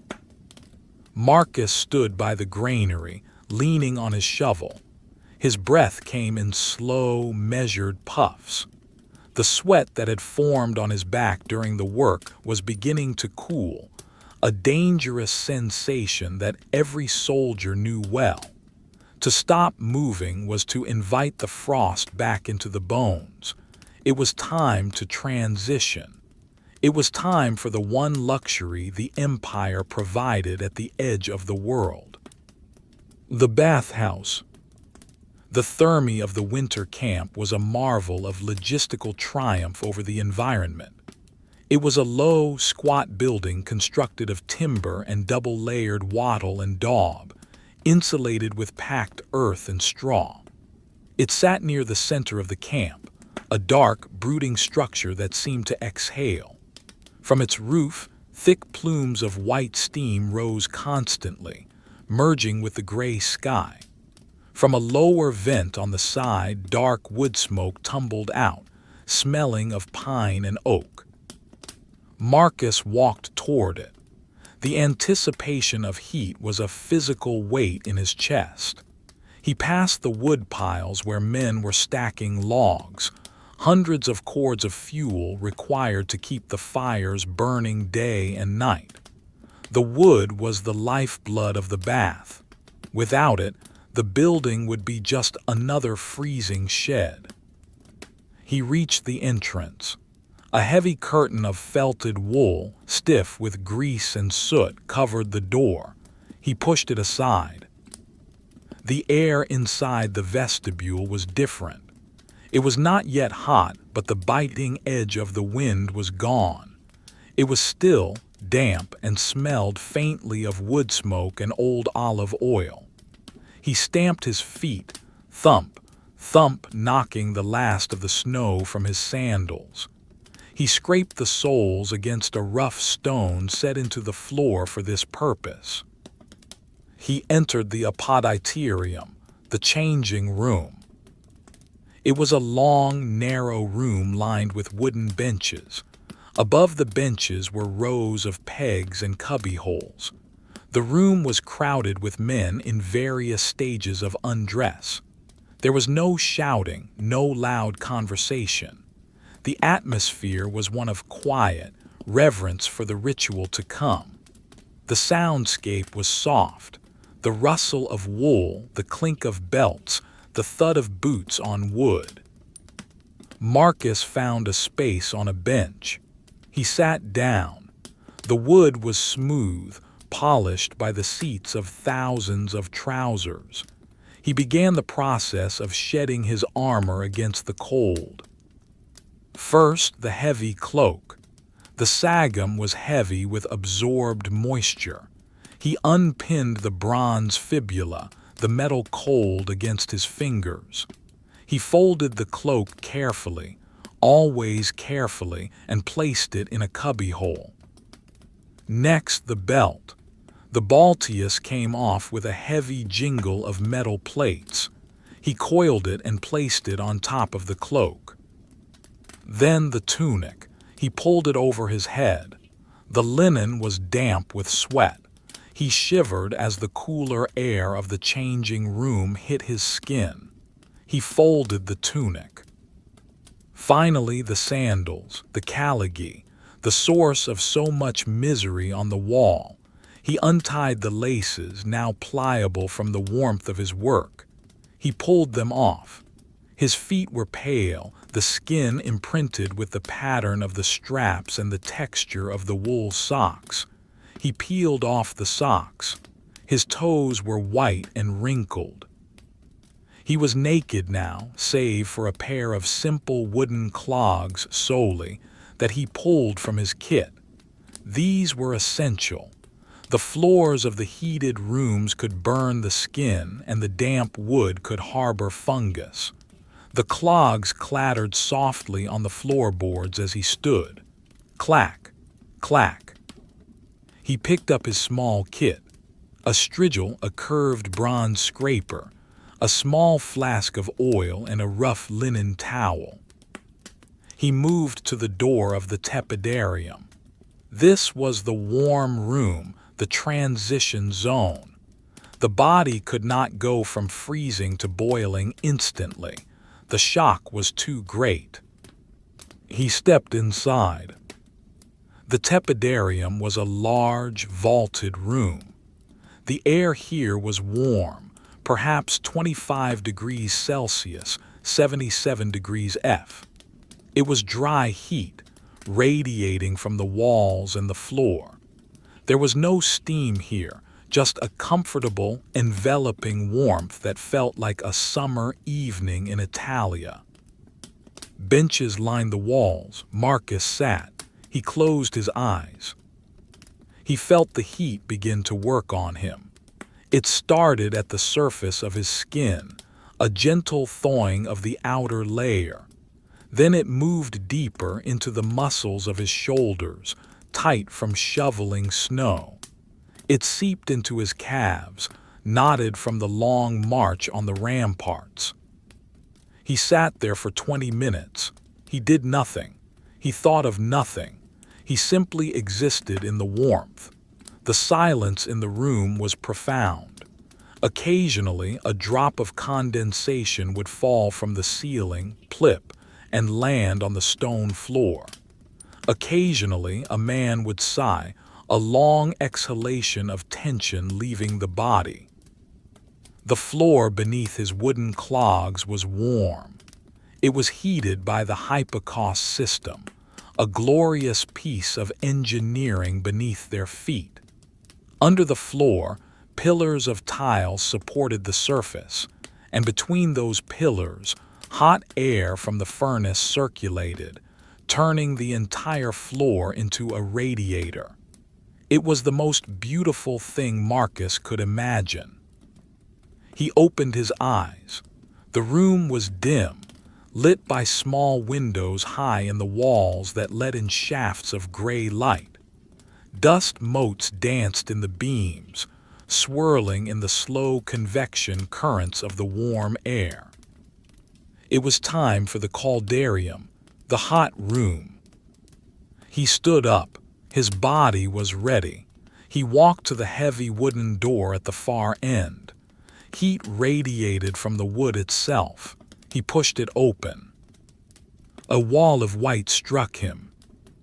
Steam, thick, dense, suffocating steam. It rolled over him, wrapping him in a moist, hot blanket. The temperature here was intense, close to 45 degrees Celsius, 113 degrees F.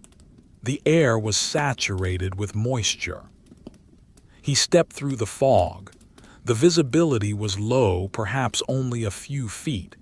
He navigated by memory and by the sound of water. Drip, splash, hiss. He found a spot on a marble bench, imported stone brought here at great cost, now slick with condensation. He sat down. The stone was hot, wet, and smooth. He began to sweat. It started on his forehead, beating up and rolling down his nose. Then his chest. Then his back. The sweat poured out of him, flushing the toxins of the camp, the dirt of the snow, the fatigue of the watch. It was a cleansing river. He reached for his oil flask. He poured a small amount of olive oil into his palm. It was green gold, thick, and smelled of the sun. He rubbed it onto his arms. The oil mixed with the sweat, creating a slick emulsion. He rubbed it into his legs, his chest, his neck. He picked up the strigil. It was a simple tool, a curved blade of bronze with a handle. He pressed the edge against his forearm. A scrape. He pulled the tool down his arm. The bronze edge collected the oil, the sweat, and the dead skin, leaving a track of clean, pink flesh behind. A scrape. He flicked the collected sludge onto the floor, where the running water of the overflow drains would carry it away. A scrape. The sound was rhythmic, metal on skin, a dull, wet rasping. It was a personal grooming ritual that every Roman soldier performed, from the lowest grunt to the general. He worked methodically. Left arm, right arm, chest, shoulders. He reached over his shoulder to scrape his back, the metal clinking softly against his shoulder blade. Scrape, flick, flick. The steam swirled around him, obscuring the other men in the room. He was alone in a white void. The heat was a heavy weight pressing him down into the bench. His breathing slowed. The air was thick and hard to inhale, tasting of minerals and water. He focused on his feet. He lifted his left leg, resting his ankle on his right knee. He oiled the sole of his foot. The skin was hard, calloused from thousands of miles of marching. He used the strigil gently here. A scrape. He felt the heat penetrating deep into the bones of his feet. The metatarsals, the phalanges, the heel bone. The cold that had been locked inside them since the night watch was finally being driven out. It was being replaced by the deep, resonant heat of the hypocaust. He did this for a long time. There was no time in the caldarium. There was only the heat and the steam. Finally, when he felt clean, when he felt that his core temperature had risen to match the room, he moved to the final stage, the immersion. At the end of the room was a large basin, the alveus. It was filled with hot water. He stepped into it. The water was scalding, a shock to the system that made him gasp. He sank down until the water reached his chin. He floated. The water supported him. He felt weightless. The heavy wool, the heavy armor, the heavy boots, they were all gone. He was just a body suspended in heat. He closed his eyes. The sounds of the bathhouse drifted around him. The splash of a man entering the pool. The murmur of a conversation about the grain supply. The dripping of water from the vaulted ceiling. Drip, plop. Drip, plop. He thought of the snow outside. He knew it was there, just beyond the timber walls. A world of white and gray. A world where the wind howled and the wolves hunted. But in this pool of hot water, the Empire had created a bubble of summer. He wiggled his toes in the water. They moved freely. No leather straps, no frozen wool, just warm water moving against skin. He stayed in the pool until his fingers wrinkled, until his heart beat slow and heavy in his chest. He was drowsy. The boringness of the heat was a sedative. It lulled him. It whispered that there was no war, no frontier, only this water. Eventually, he had to leave. The cycle must continue. He climbed out of the pool, his body heavy and red from the heat. He walked back through the steam, back into the tepidarium. The air there felt cool now by comparison, though it was still warm. He dried himself with the rough linen towel. He rubbed his skin briskly, stimulating the blood flow. He walked back to the apoditerium. The changing room felt chilly. He dressed quickly. First, the tunic. It felt dry now, and the linen felt rough against his sensitive, clean skin. Then the socks. He put on a fresh pair, saving the ones he had worn earlier to be washed. Then the sandals. He looked at them, the Caligae. They were sitting on the floor where he had left them. They looked innocent enough, strips of leather and iron nails. He slid his feet into them. The leather was cool. The magic of the bathhouse began to fade the moment the straps were tightened. He laced them up. Pull, knot, pull, knot. He bound his feet once again in the open cages. He stood up. He felt clean. He felt warm, but he knew it was temporary. He put on his belt. He pinned his cloak. He picked up his kit. He walked to the door. He pushed aside the heavy felt curtain. The cold hit him like a slap. He stepped out into the afternoon. The sun was lower now, sinking toward the western tree line. The shadows were longer. The air was crisp and froze the moisture in his nose instantly. But he had a reservoir of heat now. He carried the warmth of the caldarium deep inside him, a core of fire that would sustain him through the evening. He walked back toward his tent. The snow crunched under his clean sandals. Crunch, crunch, crunch. He passed the cookhouse. The smell of roasting meat drifted out, pork for the officers, perhaps, or a sacrifice for the gods. It smelled rich and fatty. He passed the workshop, the fabrique. He could hear the ringing of hammers on anvils. Clang, clang, clang. The blacksmiths were repairing the iron rims of the wagon wheels, or perhaps straightening bent pilum heads. The sound was rhythmic, industrial, reassuring. He reached his tent, the familiar leather flap, the familiar smell of the interior. He went inside. The fire had been built up again. The tent was warm. He sat down on his pallet. He did not take off his sandals yet. He just sat. He felt the slow, steady pulse of his own blood, warmed by the bath, fighting the cold of the world. He looked at his hands. They were clean. The dirt of the shovel was gone. The oil had done its work. He was a Roman soldier. He was clean. He was fed. He was warm.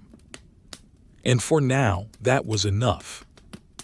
The afternoon light, which had been a weak, diluted wash of gray, began to thicken. The sun, having made its brief and token appearance above the southern tree line, was already retreating, sliding down behind the heavy curtain of clouds that signaled the approach of yet another snow squall. The shadows in the camp, previously long and distinct, began to blur, merging into a singular, deepening gloom that swallowed the spaces between the tents. In the center of the fortress, the Principia, the headquarters building, stood as a monument to Roman order amidst the chaotic indifference of nature. It was a massive structure, the largest in the camp, built from heavy timbers of oak and pine, raised on a foundation of local stone that had been quarried, shaped, and laid with the same exacting precision used to build temples in Rome. Inside the Principia, the air was different. It was not merely warm, it was sanctified by bureaucracy. This was the brain of the legion, the place where the chaotic reality of the frontier was transmuted into the orderly columns of lists and ledgers. To the left of the great cross hall lay the tabularium, the offices of the clerks. Here, the silence was of a different quality than the silence of the forest. It was a dry, dusty, studious silence, broken only by the specific, small sounds of administration. The room was lined with wooden racks, floor to ceiling. These racks were filled not with swords or spears, but with the true weapons of the empire, information. There were scrolls of papyrus, brittle and brown, rolled tight and sealed with wax. There were stacks of wooden tablets, bound together with leather thongs like accordion books. There were thin sheets of birch bark, Vindolanda tablets covered in the cursive scrawl of supply officers. In the center of the room, seated at a high desk made of polished beech, sat a librarius. He was an older man, his hair graying at the temples, his fingers stained permanently black with ink. He wore a heavy wool tunic, undyed, and over it, a thick shawl of rabbit fur draped across his shoulders to ward off the drafts that snuck in through the timber joints. On his feet, resting on a small wooden footstool to keep them off the cold floor, were his sandals. But here, in the sanctuary of the office, the Caligae had been modified. The open latticework had been stuffed with felt, and he wore 2 pairs of thick socks, making his feet look like swollen woolen clubs. They were motionless. He was working on a wax tablet. The tablet was a rectangular frame of wood, filled with a layer of beeswax that had been blackened with soot. The wax was smooth, a dark, matte surface waiting to receive the imprint of data. He held a stylus in his right hand. It was a slender rod of bronze, tapered to a sharp point at one end and flattened into a wide spatula at the other. The bronze was warm from his grip. A scritch. He pressed the point into the wax. The wax yielded with a microscopic resistance, curling away from the metal tip. A scritch. He wrote in a tight, practiced cursive. Centuria IV, Cohort II, status, active. A scratch. The sound was dry and precise. It was the sound of an insect burrowing into dry wood. TCHK, TCHK. He lifted the stylus, paused, and pressed again. He was updating the daily roster. It was a task of immense repetition. He had to record the name of every man, his duty status, his health, and his equipment. Marcus Valerius, Miles, watch, Tertia, health, good, equipment, serviceable. He moved down the list. Lucius Varinus, Miles, watch, Quarta, health, coughing, equipment, repair needed, shield, boss. The librarius stopped. He looked at the entry for Lucius. The word coughing required a notation. He reached for a small jar of ink, atramentum, made from soot, gum arabic, and water. He dipped a reed pen into the black liquid. Dip. The reed drank the ink. He moved to a scrap of papyrus lying next to the tablet. A scratch. The reed scratched against the fibers of the papyrus. The sound was softer than the stylus on wax, more like a whisper. He wrote a requisition for honey and horehound, medicinal supplies for the sick bay. He set the pen down. It clicked against the wood of the desk. He looked at the wax tablet again. He had made a mistake on the next line. He had written grain instead of hay. He flipped the stylus over in his hand. He used the flat spatula end, the eraser. He pressed the warm bronze against the wax. He rubbed it back and forth. Rub, rub, rub. The friction generated heat. The wax softened. The letters GRIN began to blur, then dissolve, then disappear completely as the wax was smoothed back into a flat black plane. It was a small act of destruction and creation.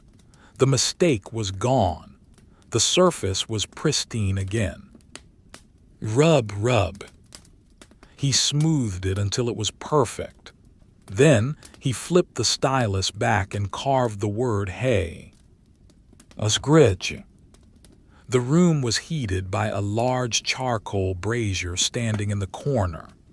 The charcoal was of high quality, burned down from oak, producing intense heat with very little smoke. It glowed with a steady, unwavering orange light. Occasionally, the pile of coals would shift. Tinkle. A light glass-like sound as a consumed coal crumbled into ash. The heat from the brazier created a small, localized climate in the room. The air was dry, smelling of the charcoal, the beeswax, and the faint, sweet scent of the cedar wood shelves. It was a library smell, a smell of preservation. The librarius reached for his cup. It contained watered wine, warmed by being placed near the brazier. He took a sip. The liquid was tepid, tasting of resin and grapes from a vineyard 2,000 miles away. He swallowed. He felt the liquid move down his chest. He looked at the stack of tablets waiting to be processed. There were dozens of them, supply requests, leave requests, death notices, transfer orders. He picked up the next one. It was a request from the Fabrica, the workshop. Item 500 iron hobnails. Reason, replacement for winter wear. The librarius sighed, a soft exhalation through his nose. Hobnails, always hobnails. The winter ate iron. The ice pulled the nails from the soles of the boots. The frozen mud ground them down. He opened a large ledger, a codex with parchment pages. The binding creaked as he opened it. Creak. The parchment was thick, creamy, and slightly textured. He dipped his pen. Scratch, scratch, scratch. Requisition approved. 500 iron hobnails, authorized by Centurion Aetius. He blotted the ink with a pinch of fine sand from a small bowl. He sprinkled the sand over the wet letters. As they change. The sand hit the paper with a soft hiss. He waited 10 seconds. He blew the sand away. PFFFF. The sand scattered across the desk, joining the dust of 1,000 other days. The ink was dry. Outside the heavy timber walls of the Principia, the wind was picking up again. It whistled around the eaves, a high, lonely sound. Woo-hoo. It rattled the wooden shutters of the high windows. Clatter, clatter. But inside, the rhythm of the administration held firm. The storm could rage, the snow could bury the ramparts, the wolves could howl, but the inventory would be accurate. The numbers would balance. The door to the office opened. The hinges groaned, a low protest of metal on metal. A draft of cold air swept in, swirling the dust motes in the shaft of light from the brazier. The flame in the oil lamp on the desk flickered, dancing wildly for a moment before stabilizing. A young soldier entered. He was a runner, a capsarius. He was covered in snow. His cloak was frosted white. His cheeks were red with cold. He brought with him the smell of the outside, the metallic scent of fresh snow and damp wool. He did not speak immediately. He stood by the door, stomping his feet to clear his boots. Stomp, stomp. He walked to the desk, his movements stiff. He reached into his satchel and pulled out a bundle of birch bark letters tied with twine. From the northern outpost, the runner said. His voice was raspy. He placed the bundle on the desk. It landed with a soft thud. The librarius looked at the bundle. The bark was curling at the edges. It was damp. He could see the faint, dark lines of ink on the thin wood. "Leave it," the librarius said. His voice was dry like old paper. The runner nodded. He turned and left. The door groaned again, creak. The draft came, then went. The silence returned. The librarius picked up the bundle. He untied the twine. He peeled the top layer of bark away. It made a sound like dry leaves breaking. Crackle. He read the report. It was mundane. Sector 4. No movement. Snow depth 3 feet. Firewood supply low, requesting axe heads. He dipped his pen. He opened the ledger. Scratch, scratch. Request received. Axe heads 2. He worked for another hour. The light from the window faded completely. The room was now lit only by the brazier and the oil lamp. The shadows grew long and stark. The shelves of scrolls disappeared into the gloom, becoming walls of texture rather than objects. He stopped writing. He rubbed his eyes with the back of his hand. The soot from the lamp had made them itch. He stood up. His joints popped, crack, pop. He stretched his back. He walked to the brazier. He held his hands over the coals. The heat rose up, invisible and intense. He rubbed his hands together. Swish, swish. He looked at the embers. They were mesmerizing. A landscape of glowing caves and peaks, constantly shifting, constantly dying. He watched a piece of charcoal turn from black to red to white ash. It took minutes. He watched the whole process. He thought about the men on the wall. He thought about the men in the tents. He thought about the grain in the granary. It was all a system of inputs and outputs. Calories in, heat out. Iron in, rust out. He walked back to his desk. He sat down. He picked up the stylus. He looked at the wax tablet. It was filled with names. He had to erase it to prepare for the morning roster. He flipped the stylus. He pressed the flat end into the wax. Rub, rub, rub. One by one, the names of the soldiers disappeared.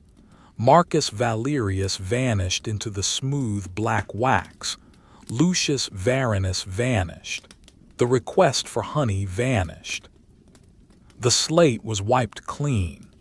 The history of the day was erased, transferred to the permanent scrolls, leaving the tablet ready for the next day's identical routine. He set the stylus down. It rolled slightly on the desk before coming to a stop. He picked up a small cloth and covered the tablet. He blew out the oil lamp. Puff! The flame died instantly. A thin wisp of gray smoke rose up, smelling of burnt tallow. The room plunged into darkness, save for the red eye of the brazier in the corner. The librarius sat in the dark for a moment. He listened to the building. The timbers were contracting as the temperature dropped further. Groan, tick, snap. The Principia was settling in for the night. The brain of the Legion was going to sleep. He stood up, gathered his cloak, and walked slowly toward the door. His felt-stuffed sandals made no sound on the floor. He was a ghost in the machine of the Empire. He opened the door and stepped out into the hallway, leaving the warm, ink-smelling silence behind, and walked toward the cold. The night had fully reclaimed the camp. The brief, gray interlude of the afternoon was now a distant memory, replaced by a darkness so profound it seemed to possess a physical weight. The wind, which had prowled around the edges of the fortress all day, had settled into a steady, low-frequency hum that vibrated the timber walls of the buildings. It was a sound that was felt in the teeth as much as heard in the ears, a deep, resonant thrumming of the earth itself. In the northern sector of the camp, away from the warmth of the bathhouse and the administrative quiet of the Principia, stood the Horia. These were the granaries, the stomach of the Legion. They were massive, elongated structures, built parallel to one another like sleeping giants.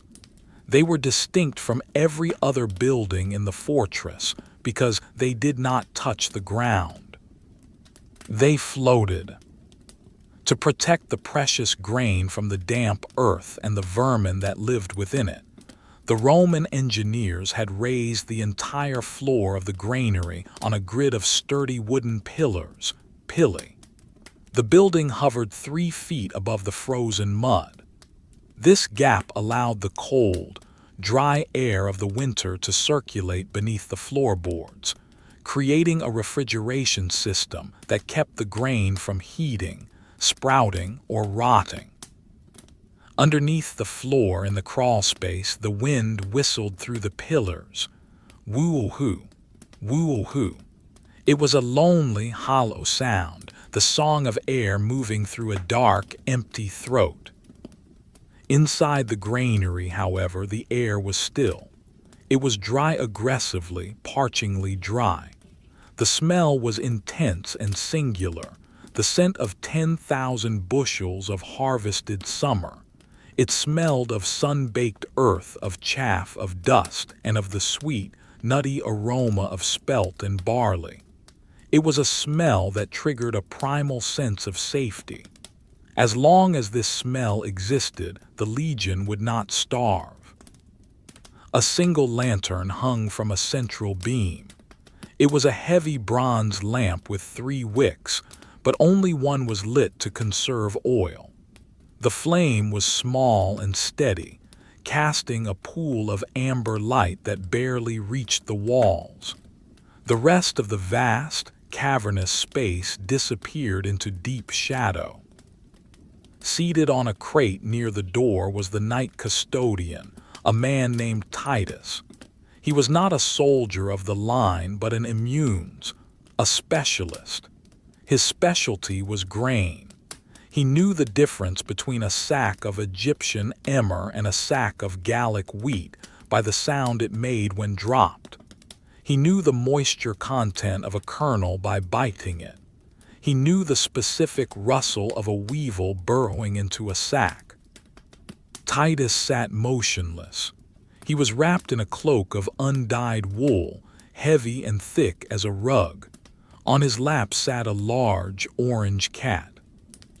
The cat, known simply as Bestia, the beast, was a veteran of the campaign. He was missing half of his left ear, a battle scar from a confrontation with a Germanic wildcat.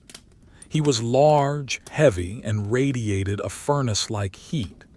He was asleep, his paws tucked underneath him in a perfect loaf shape, his eyes shut tight. Purring. The sound of the cat's purring was the loudest thing in the warehouse. It was a rhythmic, rumbling snore that seemed to harmonize with the wind outside. It was a sound of absolute, unassailable comfort. Titus stroked the cat's fur. His hand moved slowly from the head to the tail. Stroke, pause. The fur was thick and soft, warming Titus's calloused palm. Dust motes danced in the lantern light above them, swirling in the convection current from the small flame. They were tiny, golden specks, rising and falling like microscopic stars. Titus looked out at the rows of sacks. They were stacked 10 high, forming long corridors of burlap. The sacks were made of coarse hemp, woven tight to hold the grain but loose enough to breathe. They were stamped with the seal of the Legion in black ink, though the ink had faded to a dull gray on many of them. Sack. Thousands of them, a mountain of potential porridge. He stood up, gently dislodging the cat. Bestia opened one green eye, let out a small, irritated squeak, and then immediately curled back up on the warm spot where Titus had been sitting. Titus picked up a long wooden probe, a tessera. It was time for the inspection. He walked down the central aisle. His footsteps on the wooden floorboards were loud in the quiet space. Clomp, clomp. The wood creaked, a dry, rasping groan. Errrk. He stopped at a stack of barley sacks. He chose one at random, located near the bottom of the pile where the pressure was greatest. He inserted the probe. The pointed tip pushed through the weave of the burlap. Crunch. The sound of the wood entering the grain was distinct.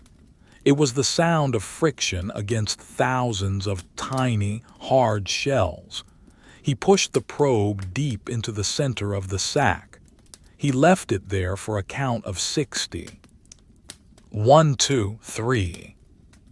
He counted slowly, matching the rhythm of his own breathing. He looked at the dust settling on his boots. He looked at a spider web in the corner, heavy with dust, trembling slightly in a draft. 59, 60. He pulled the probe out. He immediately touched the tip to his cheek. It was cool. Good. If the grain was heating up, it meant moisture. It meant rot. But the wood was cool, the same temperature as the air. The grain was sleeping. He moved to the next stack, spelt, the ancient grain, the staple of the army. He repeated the process. Insert crunch, wait, touch. Insert crunch, wait, touch.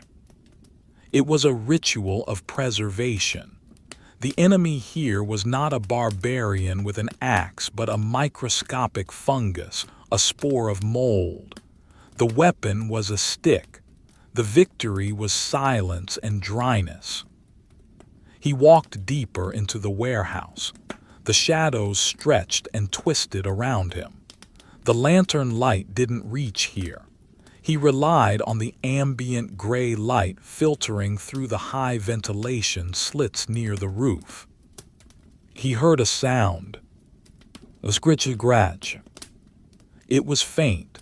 It came from behind a stack of reserve flour barrels. A scritch-scratch. A mouse or perhaps a rat, a thief in the night. Titus did not move to chase it. That was not his department. He turned his head back toward the entrance. Bestia, he whispered. The name carried through the silent air. From the crate near the door, a shape moved. The orange cat stretched, extending its front claws into the wood of the crate. Scritch. It yawned, a wide, pink cavern of a mouth. Then it hopped down. Thump it. The cat trotted down the aisle. Its paws made no sound. It was a silent orange ghost. It moved with a fluid, liquid grace, passing Titus without acknowledging him. It knew its duty. It disappeared behind the flour barrels. Silence returned. Titus waited. He listened. He heard a tiny squeak, then a scuffle, then silence again. The granary was secure. Titus resumed his walk. He reached the far wall. Here the tools were stored. Wooden shovels for moving grain, heavy scales for weighing rations, bronze measures, modii polished to a shine. He picked up a measure. It was cold and heavy. He ran his thumb along the rim. It was perfectly circular, Roman order, Roman geometry. Even the food was measured in perfect circles. He checked the window shutters. They were slatted, angled downward to let air in but keep snow out. A drift of fine, powdery snow had managed to blow through the slats, forming a small, white cone on the floor beneath the window. Titus clicked his tongue. Tusk. He walked to a bin of sawdust kept for this purpose. He scooped up a handful of dry wood shavings. He sprinkled them over the snow. The sawdust covered the white powder, absorbing the moisture before it could melt and seep into the floorboards. Dryness must be maintained. He walked back toward the center of the room. The smell of the grain was overpowering here. It was a dusty, choking scent that coated the back of the throat. He coughed, a dry, hacking sound that echoed in the rafters. He reached into a sack that had been opened for the morning's distribution. He pulled out a handful of grain. He held it up to the dim light. The kernels were hard, amber-colored beads. They were like tiny stones. He let them pour from one hand to the other. As they change, the sound was like rain, like water flowing over pebbles. As they change, he poured them back into the sack. He smoothed the top of the grain. He sat down on a stack of sacks. The burlap was rough against his legs. The sack was firm, but it had a slight give, like a very firm mattress. He leaned back. It was comfortable. The grain conformed to his back. He was resting on the food of the empire. He was supported by the harvest of a summer that felt a lifetime away. He closed his eyes. He could hear the wind underneath the floor again. Woo-hoo. It was a constant reminder of the hostile world outside. But here, suspended above the frozen ground, surrounded by tons of dry food, there was a feeling of immense wealth. Not gold, not silver, but the true wealth of survival. He thought about the bread that would be made from this grain, the panis militaris, dense, round loaves baked in the ashes of the campfires.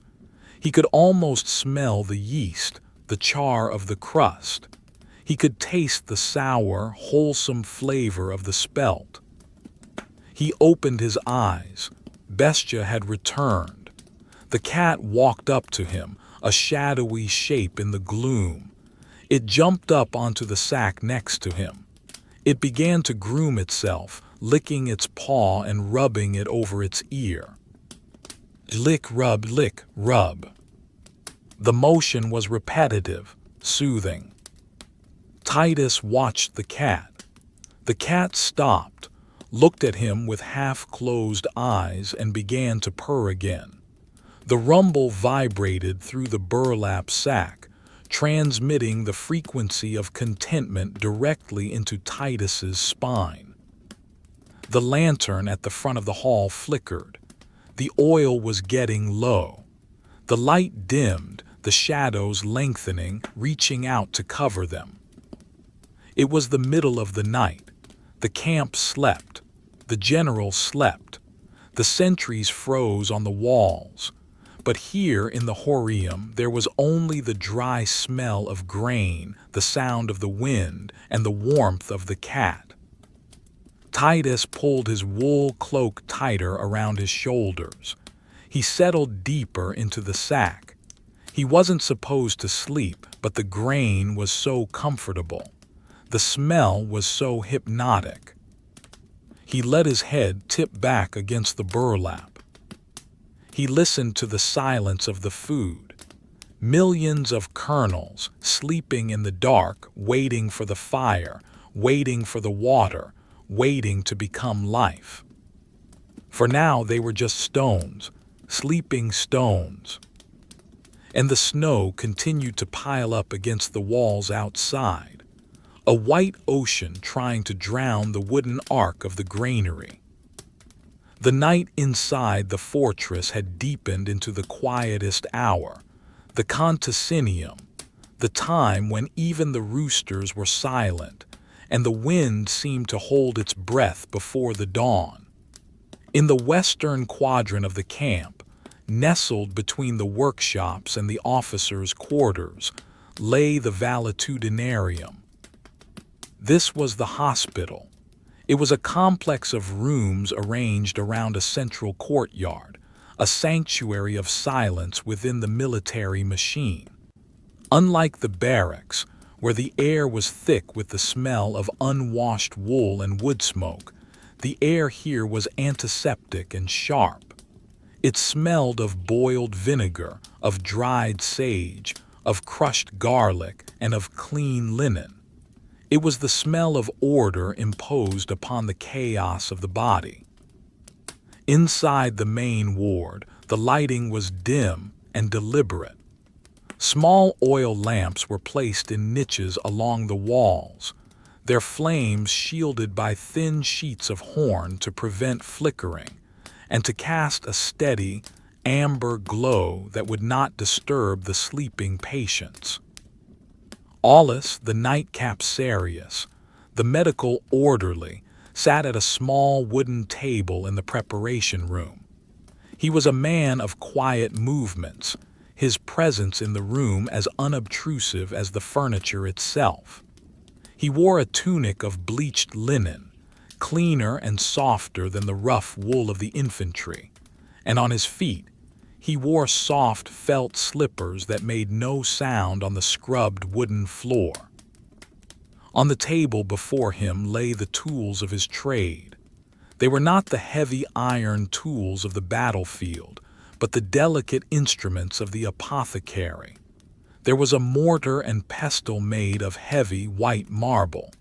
There was a row of small ceramic jars, each sealed with a cork and labeled with a precise, painted letter. There was a small bronze scale, its pans balanced perfectly in the still air. Aulus was making a poultice. The specific ailment he was addressing was the scourge of the northern frontier, pernio, chilblains, the painful, itchy swelling of the skin caused by the relentless exposure to the damp and the cold. It was the legacy of the open sandal, the mark of the snow on the Roman foot. He reached for a jar labeled salvia, sage. He uncorked it with a soft pop. He tilted the jar, shaking a small pile of dried, gray-green leaves into the mortar. They made a dry, rustling sound as they hit the stone. Shhhhshhh. He replaced the cork. He picked up the pestle. The marble was cool and smooth in his hand. He began to grind. Grind, twist, grind, twist. The sound was rhythmic and low, stone crushing dry matter against stone. Crrrrrunch, crrrrrunch. As he worked, the smell of the sage rose up, a pungent, earthy aroma that cleared the sinuses. It was the smell of the hills of Italia, dried and preserved and brought to this frozen wasteland. He ground the leaves until they were a fine powder, a green dust that coated the bottom of the white bowl. He set the pestle down, clink. Next, the binding agent. He reached for a pot of honey. It was thick, dark honey harvested from hives kept near the southern coast. In the cold of the room, it moved slowly. He dipped a wooden spoon into the pot. He pulled it up, watching the golden ribbon of sweetness trail from the spoon. It folded over itself as it landed in the mortar, a slow, viscous accumulation. Drip, drip, fold. He added a drop of vinegar, just a drop, plip.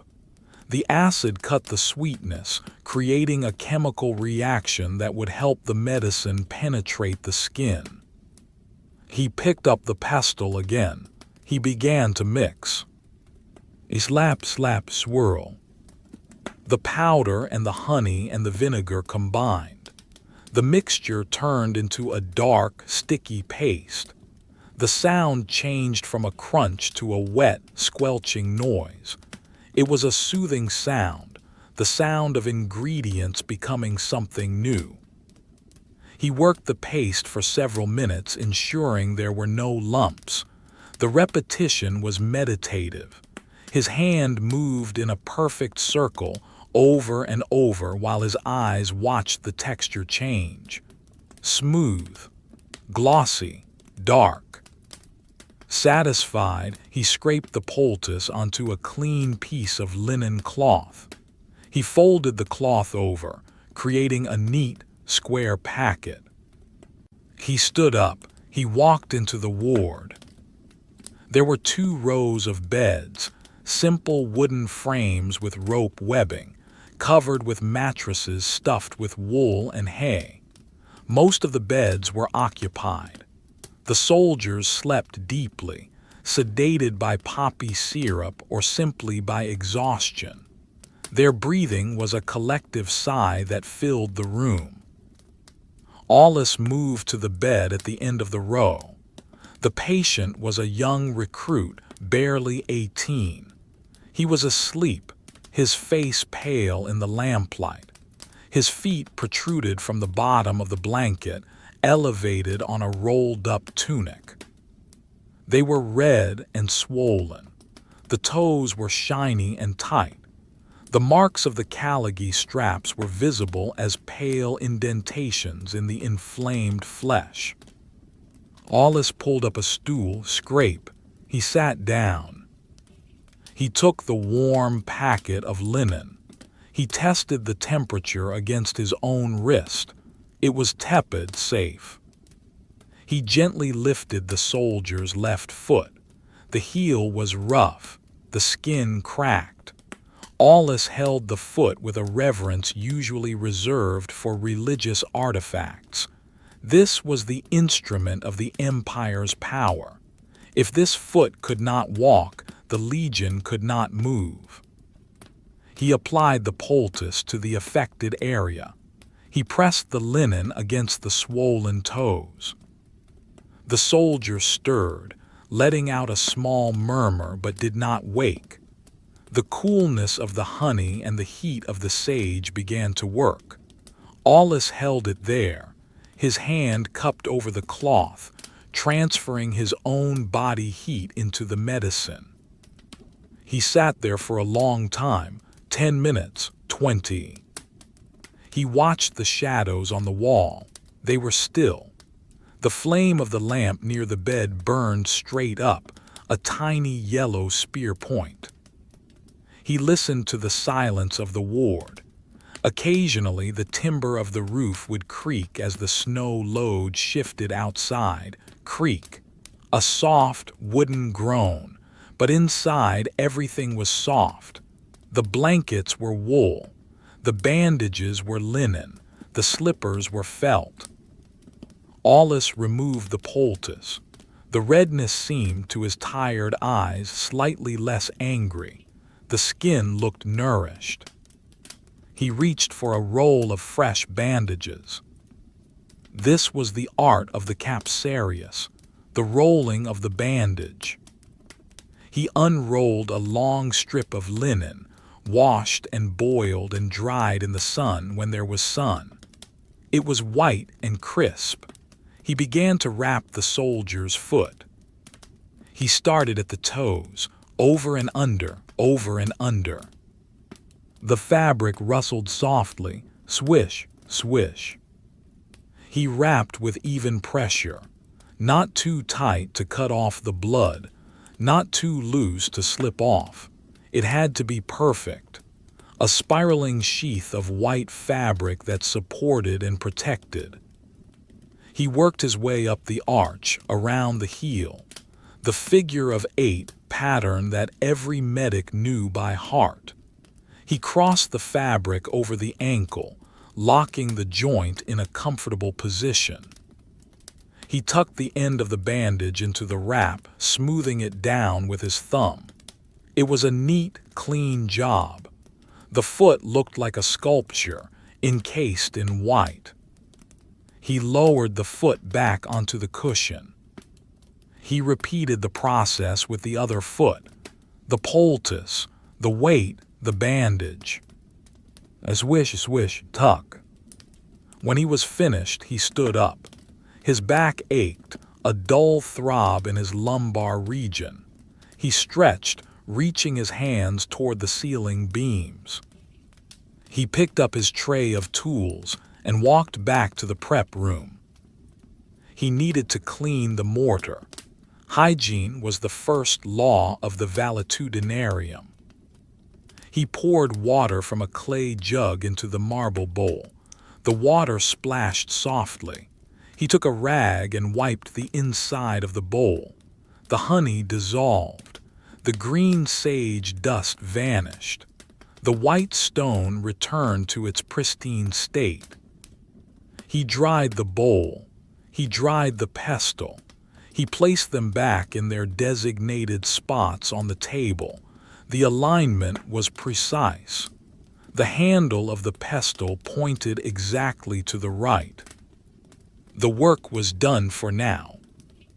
He walked to the window.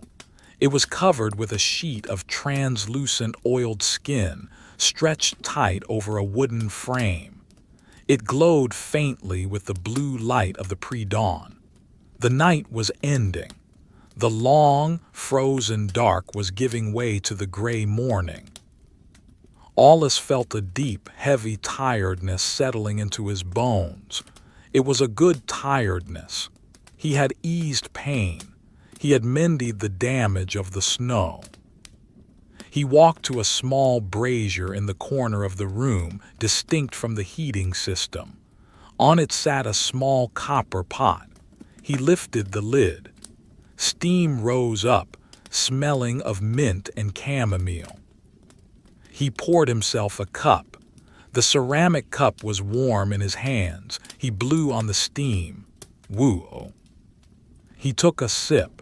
The tea was hot, floral, and sweet.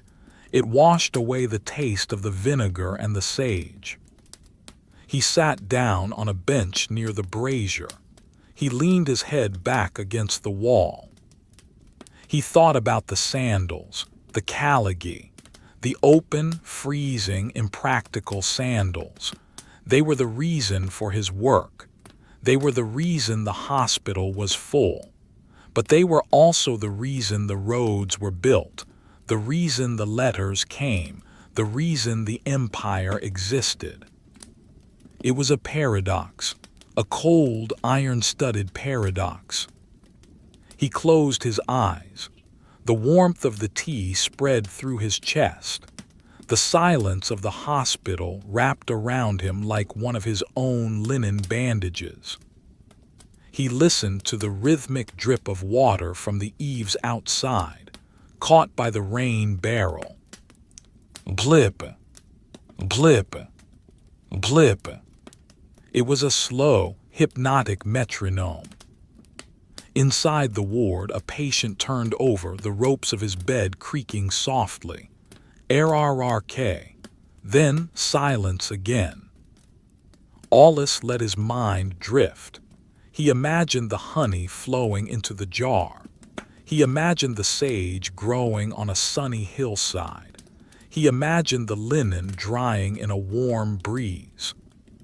He was safe here. The walls were thick. The medicine was potent. The order was absolute. The snow could pile up as high as the roof. The frost could snap the trees in the forest. But in here, in the valetudinarium, there was only warmth and care and the slow, quiet healing of the night. The circle of the day was nearly complete. The heavy, gray curtain of the northern night had fallen once more, sealing the valley in a silence so profound it felt like a physical weight pressing down on the rooftops of the fortress. The wind, which had teased and tested the walls throughout the daylight hours, had finally exhausted itself, retreating into the deep forests to the east. In its wake, it left a stillness that was absolute, a vacuum of sound in which the only audible thing was the soft, rhythmic accumulation of the snow. In the center of the camp, rising above the rows of leather tents like a wooden island in a sea of white, stood the praetorium. This was the residence of the legate, the commander of the legion. It was a substantial structure, built of squared timbers and roofed with heavy wooden shingles that were now buried under 2 feet of snow. Inside, the atmosphere was one of quiet, insulated luxury, or at least, the closest approximation of luxury that could be achieved at the edge of the known world. The room was large, divided by heavy tapestries of woven wool that hung from the ceiling beams to the floor. These tapestries were thick, dyed in rich shades of crimson and ochre, depicting scenes of harvest and hunting from a warmer, more forgiving land. They served a dual purpose. They reminded the occupant of civilization, and they trapped the heat, creating layers of thermal protection against the pervasive chill. The floor was covered in layers of furs, bearskins, wolf pelts, and thick sheepskin rugs. They overlapped one another, creating a soft, uneven terrain that muffled every footstep. To walk across the room was to walk on a cloud of animal warmth. Seated at a large desk of polished oak was the legate. He was a man of 50 winters, his face lined with the geography of his campaigns. He was not wearing his armor. That had been removed hours ago by a silent servant. He wore a tunic of fine, imported wool, softer than the scratchy issue of the common soldier, and a heavy robe of purple-bordered linen. On the desk, a single beeswax candle burned. It was a tall, thick pillar of yellow wax, set in a heavy silver candlestick. The flame was steady, a perfect teardrop of fire that did not flicker in the still air. Burn, melt, pool. The legate watched the candle. He watched the wax turn from a solid to a liquid in a tiny, contained lake around the wick. He watched a droplet of molten wax breach the rim of the pool and slide slowly, agonizingly slowly, down the side of the candle. Slide, stop, slide, stop. It hardened as it moved away from the heat, turning into a translucent tear on the yellow column. He held a quill in his hand. It was a goose feather, stripped and sharpened to a fine point. He was writing a letter to his wife in Rome. The parchment before him was smooth and cream-colored. Scritch-scratch. The sound of the quill on the parchment was the only sharp noise in the room. He wrote of the boredom. He wrote of the snow. He wrote of the waiting. He did not write of battles, for there were none. He did not write of glory, for there was none to be found in the frost. He stopped writing. He looked down at his feet. Resting on a small, cushioned footstool were his feet. They were encased in soft slippers of felted hare's fur, dyed a deep blue. But next to the stool, sitting on the rug, were his sandals. The Caligae. Even the general wore them. They were more ornate than the soldiers. The leather was dyed maroon, the straps were tooled with gold leaf, and the hobnails were made of bronze rather than iron.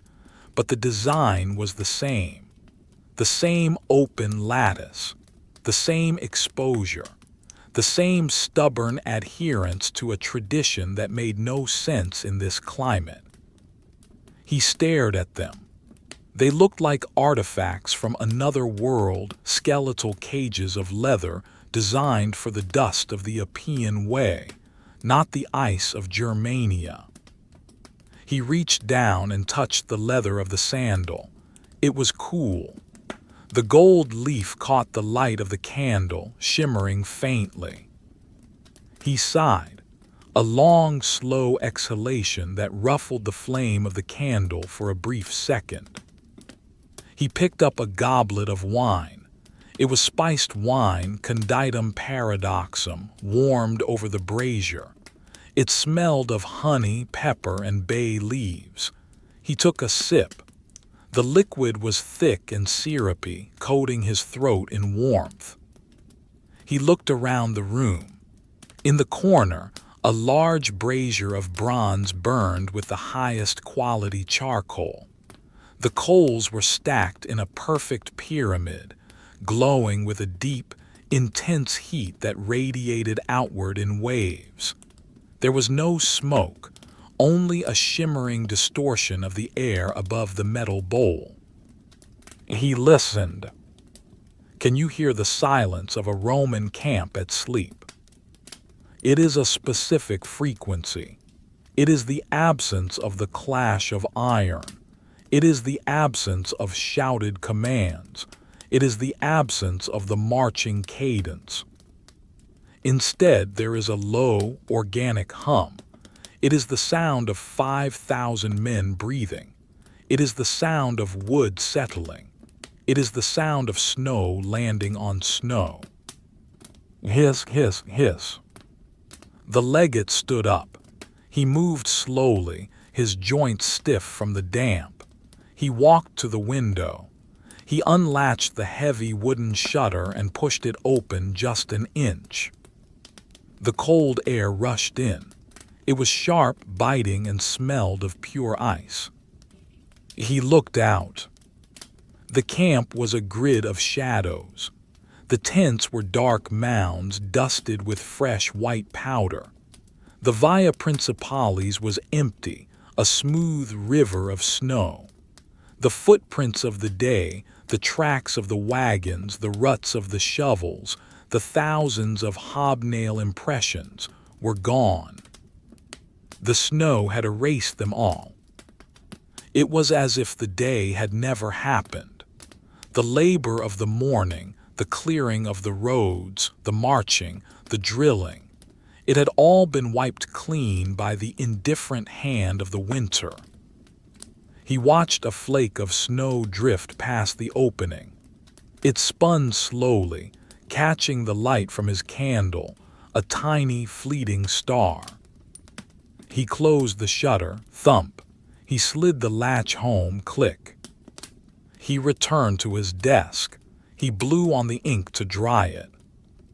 Woo! He rolled the parchment. He tied it with a red ribbon. He dripped a blob of red wax onto the knot. He pressed his signet ring into the soft wax. A squishy. The seal was set. The day was done. He extinguished the candle. He used a small bronze snuffer, lowering the cone over the flame. PHHHT. The light vanished. The room plunged into a soft, amber darkness, illuminated only by the glow of the brazier coals.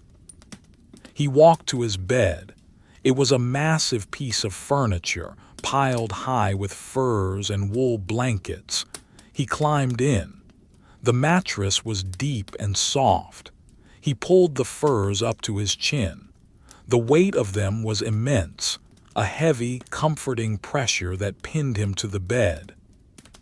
He lay on his back, staring up at the ceiling beams, invisible in the dark. He thought of the sentry on the wall. He thought of the cook in the kitchen. He thought of the clerk in the office. He thought of the doctor in the hospital. They were all part of the same machine, a machine that had marched to the end of the world and stopped, a machine that was now waiting, hibernating, breathing slowly under the snow. He wiggled his toes in the warmth of the bed. He thought one last time of the sandals, the mistake.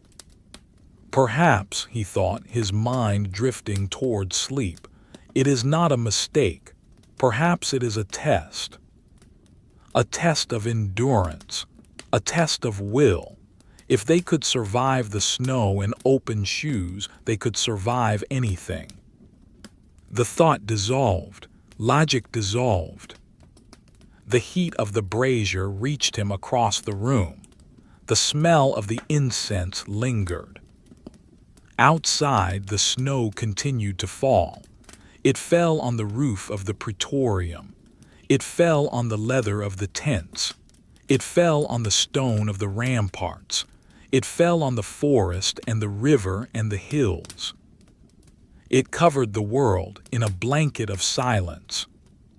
Layer upon layer, inch upon inch, white upon white. The legion slept, the eagles slept, the empire slept. And the sandals, thousands of pairs of them, sat by thousands of doors, silent and empty, waiting for the sun that might, or might not, come tomorrow. The fire in the brazier gave a final, soft crackle, shifting one last time before settling into a long, slow glow that would last until morning. The world was safe, the world was quiet, the world was still. The end.